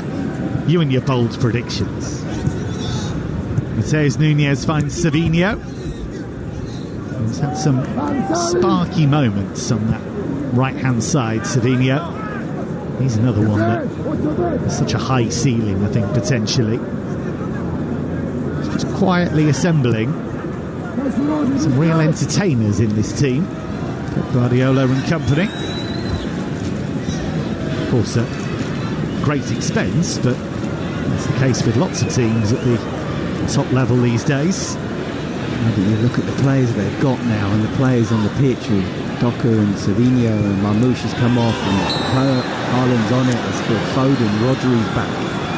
Cherki, how good is he going to be? Fascinating to see how Pep Guardiola deals with this. He's always come out. Oscar Bob is fit again now, of course. Yeah. He said he doesn't want a big squad. Well, actually, he might need one in terms of these type of tournaments, and then the Premier League and Champions League, but it does look a very good squad, not just 11. And the way they're playing at the moment, I was wondering whether it might take a year or so, or even, say, 6 months to really get to know each other, and also Pep Guardiola, but it looks like they've been together for a long time, years. They look sharp, and Pierre Kalulu's just been booked for a foul on Reinders, and that's given City another free kick inside left channel. Bernardo Silva and Tijani Reinders standing over it. It's too far out for a shot. Bernardo Silva plays it towards the far post. He's overhit that, and the ball just bounces out for a goal kick. You are listening to the FIFA Club World Cup live on Talksport, presented by DAZN. Sign up now at dazn.com to watch every game live and for free.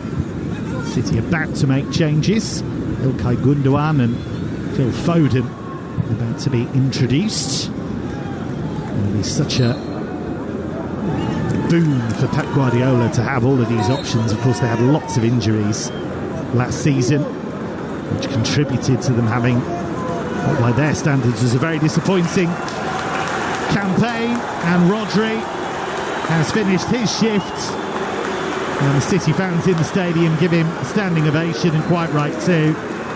He's replaced by Ilkay Gundogan, but Scott Minto, what a great feeling he will have, having had that first start in a long, long time. Absolutely. To have 65 minutes, and it was planned from the start, give you 65 minutes, just get that match fitness up. The biggest thing now for Pep Guardiola is making sure there's no injuries. It's great, isn't it, when you look at the substitutes that come on, Foden and Gundogan. Ilkay Gundogan coming on for Rodri. Phil Foden replaces Doku. Again, Scott's having palpitations, just putting himself in mind of the Juventus defenders here. All those old memories coming back. I'm nervous for them, for sure. Here's Lloyd Kelly, who's one of those defenders on loan from Newcastle. One of a number of UK players who's stepped out of their comfort zone, come to big European teams. We're seeing that more and more now, and he's just won a goal kick off a City player. It's going to be an opportunity for Juventus just to have a bit of breathing space here. 3-1 down in Orlando to this very impressive Manchester City team. All jabbed through though by Juventus. They might be in here, and Ederson had to come out really quickly to deny Vlahovic. It was a clever ball through the middle. Vlahovic was away. He tried to just jab it beyond Ederson, and Ederson, who made a horrible mistake in the first half, has at least partially made up for it. Yeah, well, he has there, absolutely. And if you're a Juventus fan, you're not getting any chances, and suddenly Vlahovic gets half a chance. You have to take it. You have to find a way to get that ball in the back of the net, whether that's try and lod him quickly, put it alongside him, go past him, maybe win a penalty. He's not going to get many chances. He hasn't had many chances, Vlahovic, and he's got to do better there. But yeah, well done to Ederson. Made a mistake for the goal. It should be 3-0 really. It was a really poor mistake for the goal, but he certainly made up for it there. It's Ederson's 371st appearance for Manchester City. He's had a mixed performance, it's fair to say, but he has been, in the last few years, one of the world's best goalkeepers. Yeah, he has. He has. I think for the last season, he hasn't been quite at the level that he's been previously. But he's still very, very good. And I'm really interested to see whether he can get back to his very, very best. You know, from a distribution point of view, he's up there with the very best, if not the best, with his left foot pink. We're witnessing now what a wonderful pass it was, and bring down from Haaland. Great control from Haaland into the area, plays it into the box. Surely they'll score here. Phil Foden into an empty net.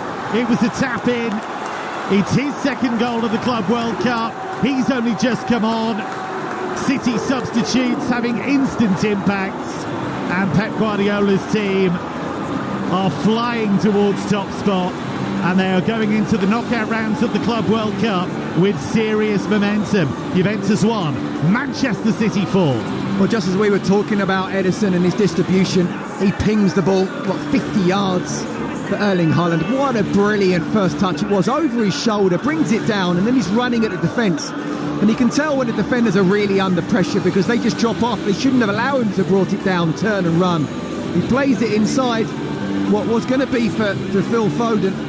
He doesn't quite get there. Juventus defender again doesn't get there himself. And as Savinho comes inside, he was bringing it, he's wanting it for himself. Phil Foden was there to say, no, I'm going to have this, thank you very much. And what a great way to regain confidence. You know what, Kev, I really want to see Phil Foden get back to how he was, 12, 24 months ago, where he was the Premier League Player of the Year. It could be another signing, in inverted commas, for Manchester City. Rodri one, Foden another, plus all the new signings. I mean, how scary could they be again? And maybe the battle between Manchester City and Liverpool, and we'll throw in Arsenal if and when they do get a striker. But well done for Phil Foden, right place, right time. That's what you want from your subs, make an impact. Well, the season before the one that's just gone, Phil Foden had 28 goals for club and country, and yet he found it much more difficult this time around. That was his 99th goal for City, by the way, so one shy of a century. And we've got a feel in the closing 20 minutes he's going to have a chance, because City have simply blown Juventus away here. I'm sure Igor Tudor, the coach, will get a bit of stick for his team selection, but his argument might be that they'd qualified for the last 16 anyway, and he was going to hope that his team could stay in the game, but it just has not worked out that way at all. Are you saying that he's thinking he had a cunning plan? Yes. And as we know, Baldrick, they do not always go according to plan. It's looking less and less cunning by the moment, if I'm honest. I mean, really, it should be 4-0, shouldn't it? And if City, you get the feeling if they needed 5 or 6 to qualify, they will go on and get it. It's an absolute domination here. Well, it's a statement, is what it is. And it means that if City do go on to win the group, and unless Juventus do something remarkable in the closing stages here, they will play the runners-up of Group H in the last 16. Could be Real Madrid. There is a set of results that could lead to that, but it's not the most likely scenario. That group is going to be finished off in the early hours of tomorrow morning. 72nd minute here on Talksport. Juventus 1, Manchester City 4. Has been fantastic performance from Pep Guardiola's team. Foden just trying to glide a ball out to the far side, but he got that one wrong and it just bounces behind his intended target. And Juventus just have to grit their teeth here and just find a way through and try not to concede any further goals and hope that this hasn't landed them a last 16 clash with Real Madrid, because if they play like this against Real Madrid, they're going to have another hiding. Is Mateus Nunes, who's been very impressive down that right hand side, kept on going, kept on charging.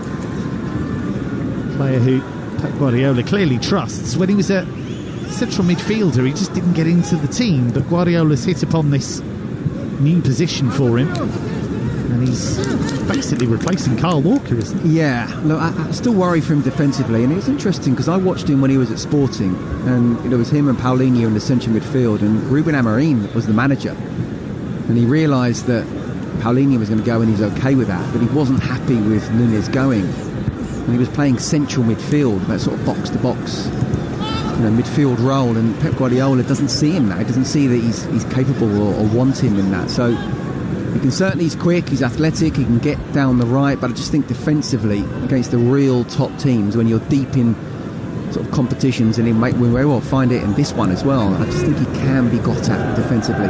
It's not that he's not quick, not sharp. He's not been brought up to play fullback, and you have to understand how to play that position against the big boys. There's Bernardo Silva, inside right channel infield to Foden. Foden square into midfield, nice little burst there from Gundogan initially, now Nunes infield. Back out to Nunes now.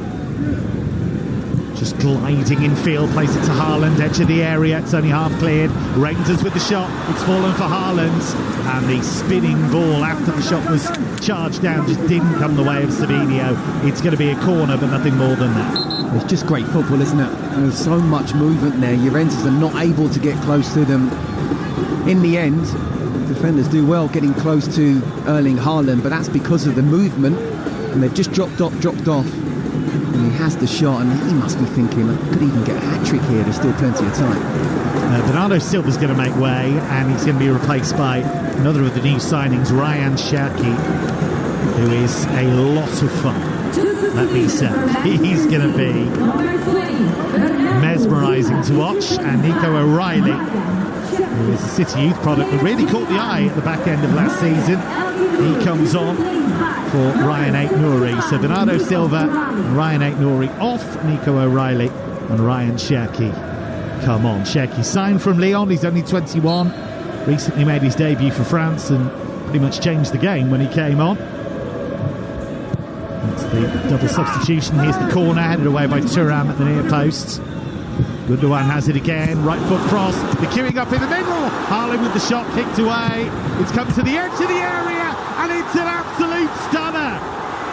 Savinho with a rocket, right-footed, goalkeeper didn't move, the ball crashed in off the underside of the crossbar. This is a real statement of intent, a 5-star performance. Juventus 1, Manchester City 5. Well, we said it could be 3, 4, 5, and boy, it is. Just City dominating. Erling Haaland having the chance, the goalkeeper making a decent save, and just dropping off, and the ball comes out to Savinho on his right foot, and he strikes it 20 yards out. It's curling top corner. Keeper doesn't even try to go for it because he's not going to get anywhere near it. What a strike that is. And City, they've been superb. Not seen a better performance in this competition so far. The PSG Atletico one was certainly a very good one, but yeah, this is brilliant from Pep Guardiola, and he is absolutely delighted. They're back. They are looking so very dangerous. And whether they're using this as time to rebuild, using it as a pre-season, who knows, but they have been absolutely stellar in the Orlando Heat.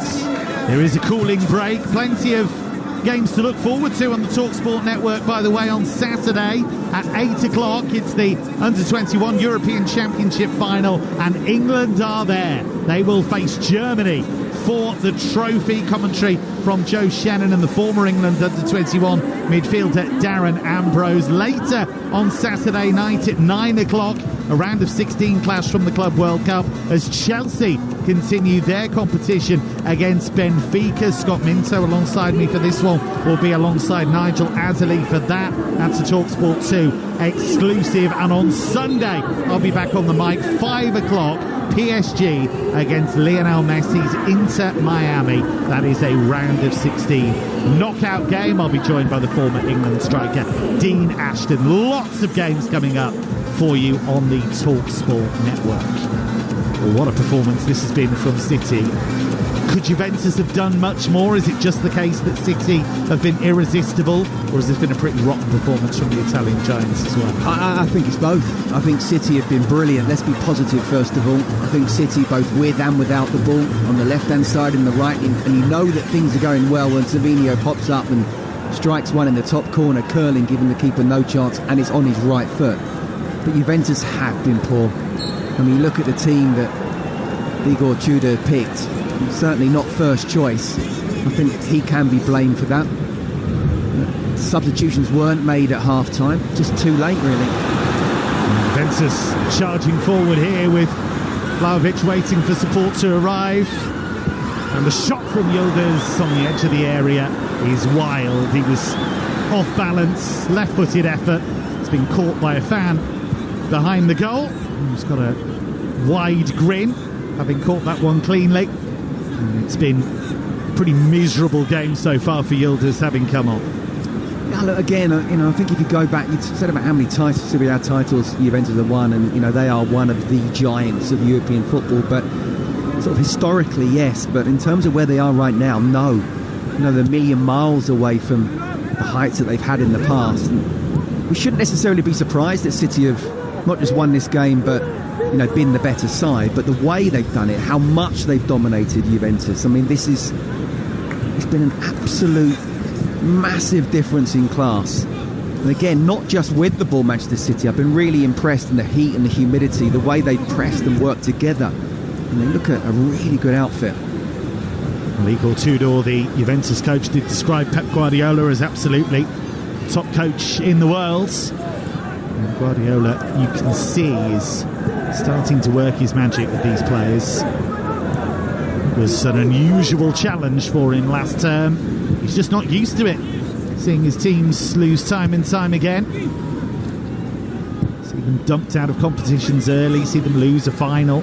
That rarely happens, but City on the wrong end last season. Bit of space here for Kostic for Juventus, who are trying to wake up here in Orlando, looking for Yildiz, but Yildiz beaten to it by the tireless Nunez, who has not stopped running up and down that flank. You're just joining us here on Talksport. 80th minute, Juventus 1, Manchester City 5. Yes, you heard me, Manchester City 5. Jeremy Doku with a goal, an own goal from Kalulu. Goals in the second half from Haaland, Foden, Savinho. It has been a stellar display from Manchester City. Of course, City haven't happened upon these players by accident. There has been lavish spending, and people will look at what happened to them last season and bring out the world's tiniest violin, but it was jarring for them, having been so successful under Guardiola. Now they're looking to rebuild and rearm as they look to take on Liverpool and Arsenal and the rest next season. Are they the only three you think can win it next season? Do you think Chelsea can challenge? No, as much as I'd love to see Chelsea do it, no, I don't. And I would take the final Champions League place for Chelsea right now. We've seen how difficult it's been for Newcastle to combine the Premier League and the Champions League, and then Aston Villa, although of course they came close and will still be kicking themselves that they didn't. I think Chelsea, with how young they are, No, I don't know. I'll take a good Champions League run and get a Champions League place again next season. But in terms of City, I'll tell you what, they look amazing. They're going to be really good. Here's Cherki, right edge of the area, just tried to feed that to Haaland at the far post. There was a bit too much juice on it, and Haaland couldn't quite catch up with it. Nice idea. Cherki, I think, just admitting that he put too much on there. But City hungry for more goals, and Juventus are going to make another change here. They're going to bring on one of their youngsters, Vasily Adjic, who's a Montenegrin international. He's only 19. Go on, Vasily, win us the game. 5-1 down. So Weston McKennie is going to be the player that he will replace. It is one of those. It's good luck, but actually, just experience. The game's lost, so you've got no pressure here. But just try and get involved. Show that you feel comfortable in this. I have to say, when Manchester City playing, they look like one of the best teams in the world right now. It is a City corner. Must have taken a flick from a Juve defender on its way through as it evaded Haaland at the far post. City with this corner, which is just drifted into the near post. It's headed away by Lloyd Kelly. Not as far as Savinho. Gundogan plays it back. City with plenty forward here. Cherki looking for Haaland, and he found him. But Haaland couldn't get a clean shot away. The ball looped off a Juventus defender, nearly fell for a Kanji. But now Cambiaso clears, and Thuram under pressure, and City is still pressing, still working. They have the enthusiasm, they have the vigour, they have the energy. Juventus have no answers to this whatsoever. Juventus 1, Manchester City 5 here on Talksport, and we are 83 minutes into this game. In Orlando, City are going to win Group G, and potentially could face Chelsea in the knockout rounds, but not until a little bit later. They will face whoever finishes second in Real Madrid's group. Could be Real Madrid, could be Al Hilal, could be Salzburg. Here come Juventus down the left with Yildiz. Wearing that famous number 10, finds Vlahovic, right foot shot into the bottom corner. And that's a small gesture of defiance. Dusan Vlahovic, who scored against City in the Champions League, scores against them again here. Yildiz with a wonderful ball to find him.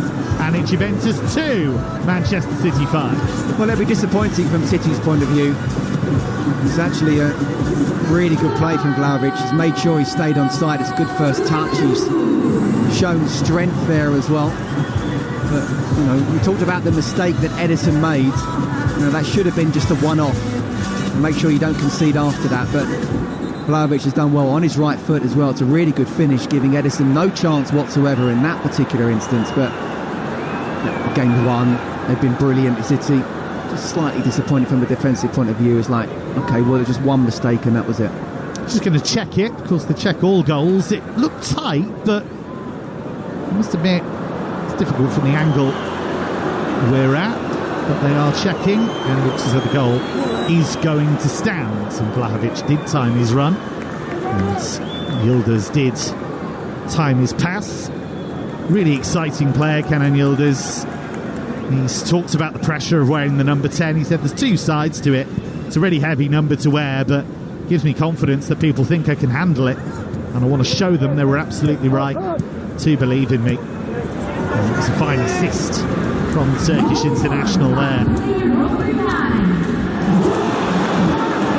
Seems a bit of a faux pas, really, that Bayern were unable to keep him, didn't make best use of him while he was on their books. There is only 20. He's just fouled Mateus Nunes. It's going to be a free kick to City midway inside the Juventus half. This has been a staggering, stellar performance from Pep Guardiola's team. And Juventus shuffled their pack and have paid the price, but I actually wonder, had Juventus played their top team, would they have been able to stop City anyway in this kind of form? Yeah, absolutely. I mean, we'll never know. My guess would be no, City are the better side, but I just talked about how the importance of understanding a role of fullback. I think Nico O'Reilly really is a number 10. He's playing left back, and he's done well for City when he's played in that position, mainly because it's always with the ball and he's bombing on, but he's not sensed the danger, he's not come across, and by the time Vlahovic has got the ball, he's able to get his body between Nico O'Reilly and the ball as well, so that he couldn't make the foul then. Just needed to sense that a little bit earlier, and that's where against the real top teams, a moment like that, conceding a goal, could be the difference. City aren't going to score 5 against everybody. There's players we haven't even mentioned, guys like Joško Gvardiol, one of the best young defenders around, Nico Gonzalez, who they brought in from Porto. Here comes City again. Nico O'Reilly works it in fields. Of course, Rico Lewis is banned at the moment for City after he was sent off earlier in the group stage. He's given a 3-match ban for that. I thought that was a bit harsh, if I'm honest, and Pep Guardiola agrees. Claudio Echeverri is another one who has been playing for City, but he's out injured. Foden, nice little spin on the edge of the area. Haaland, will it fall for him? It didn't quite. Wanted to get the left foot shot away, and the ball just got stuck under his feet, really. But in the 88th minute here on Talksport, with Manchester City 5-2 up, they are still pushing for goals. No let up, even in this heat. It did cool down a little bit, of course, with that crazy rain shower towards the end of the first half, but still challenging conditions. It's afternoon in Orlando, serenely moving towards early evening, so it is a real challenge, this. City have dealt with the conditions superbly, and rain or shine, facing City when you have to run around and you have to keep the shape and you have to try and win the ball from them, it's a pretty horrible experience, isn't it? Yeah, I mean, look, Juventus are not in a good place, and that's why Motta went, Tudor's come in. Far too many draws in Serie A. They're not the not just European football, but in Italian football, not the team they once were. But City have been really impressive. This is not, with respect to Wydad or Alain, this is a Juventus side who do have good players. They've absolutely dominated this game. They really have been very, very impressed with everybody, both individually and even more so as a team. Mexican waves currently making their way around the stadium.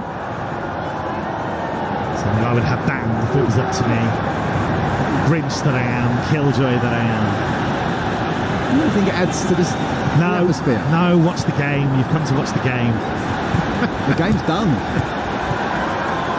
Still things you can see, players to watch, little tricks and flicks. You can still do that, just putting your hands in the air. Come on, Kev, let's go. No, not for me. Not for me. Absolutely not getting involved in that. Yeah, Juventus were hoping that season would be a big success under Thiago Motta, seen as a rising coaching star. He got Bologna into the Champions League, but he failed to last the entire campaign.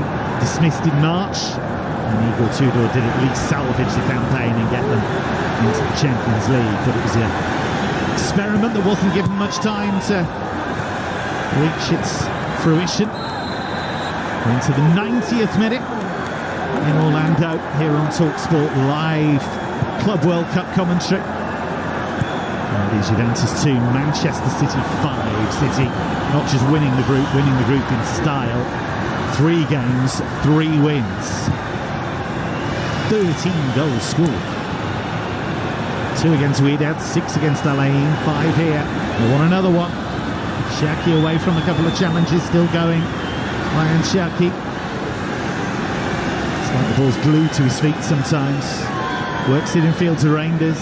Shaki all on the edge of the area here. He's had to go away a little bit from the box. Shaki just being trapped there. Now a bit of room for Reinders, and Reinders tries to turn away from trouble. And that's going to be a free kick against Reinders with the foul on Yildiz. We're into the first of 3 additional minutes. And Juventus desperate for that final whistle to sound.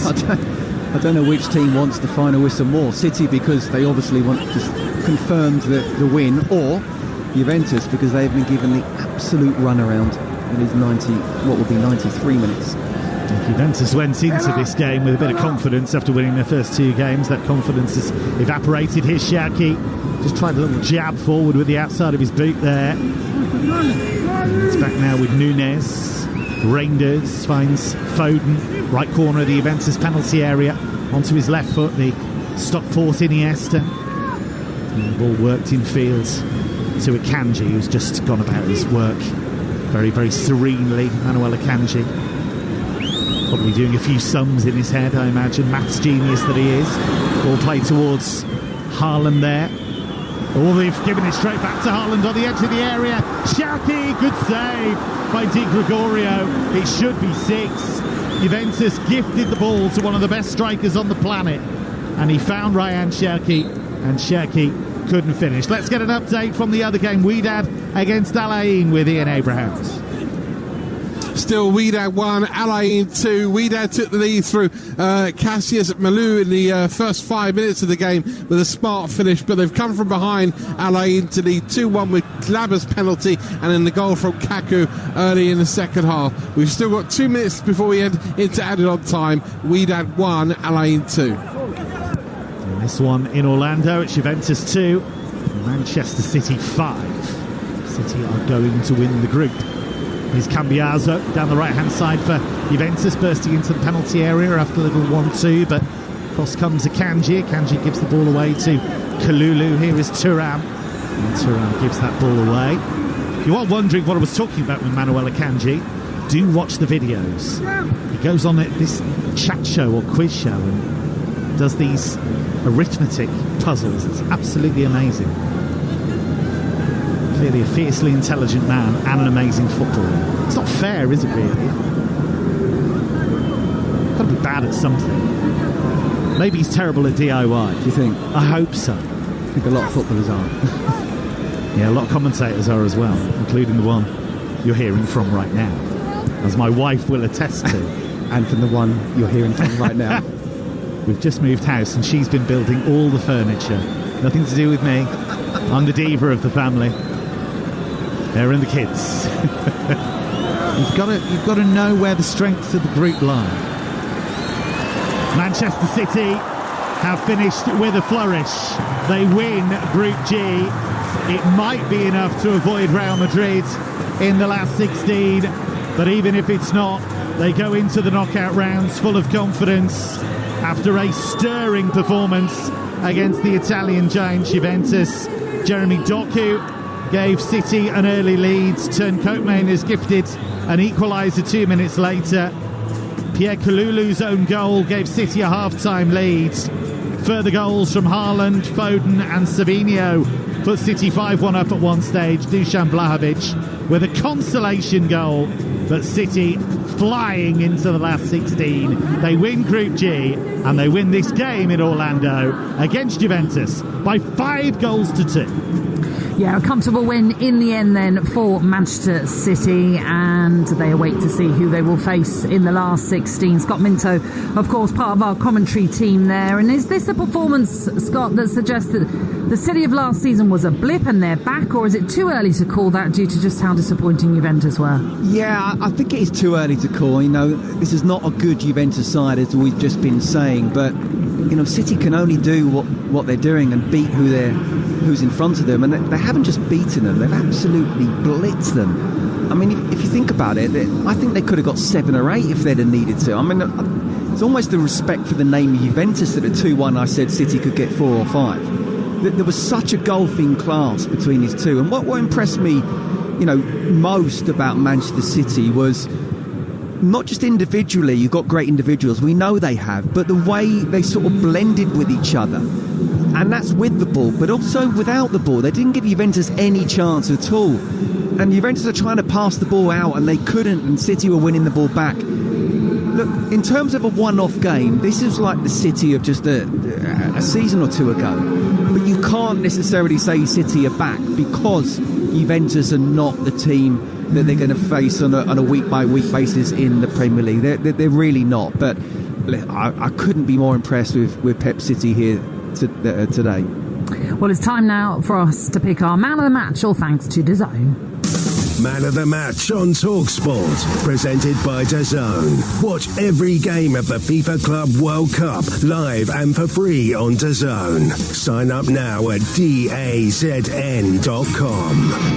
A one-sided performance, Scott. Difficult to pick out a star player, I can imagine, because there was lots of fantastic play from those City players, but who are you going for? Yeah, it is difficult. I thought Ryan Aït-Nouri was superb as a left-back. Jeremy Doku was just almost unplayable, but I'm actually going to give it to Matheus Nunes, because it's not easy to sort of help dominate a game from fullback, and yet the way he got forward, he made 2 assists but just kept on bombing on down that right hand side. It must have been an absolute nightmare for the left side of Juventus. So it was a really close one between Doku and Nunes, but maybe with my fullback head on, I'm just giving it to him. That union, it sticks together. Okay, that was our man of the match with DAZN. Watch every game of the FIFA Club World Cup live and for free on DAZN. Sign up at DAZN.com.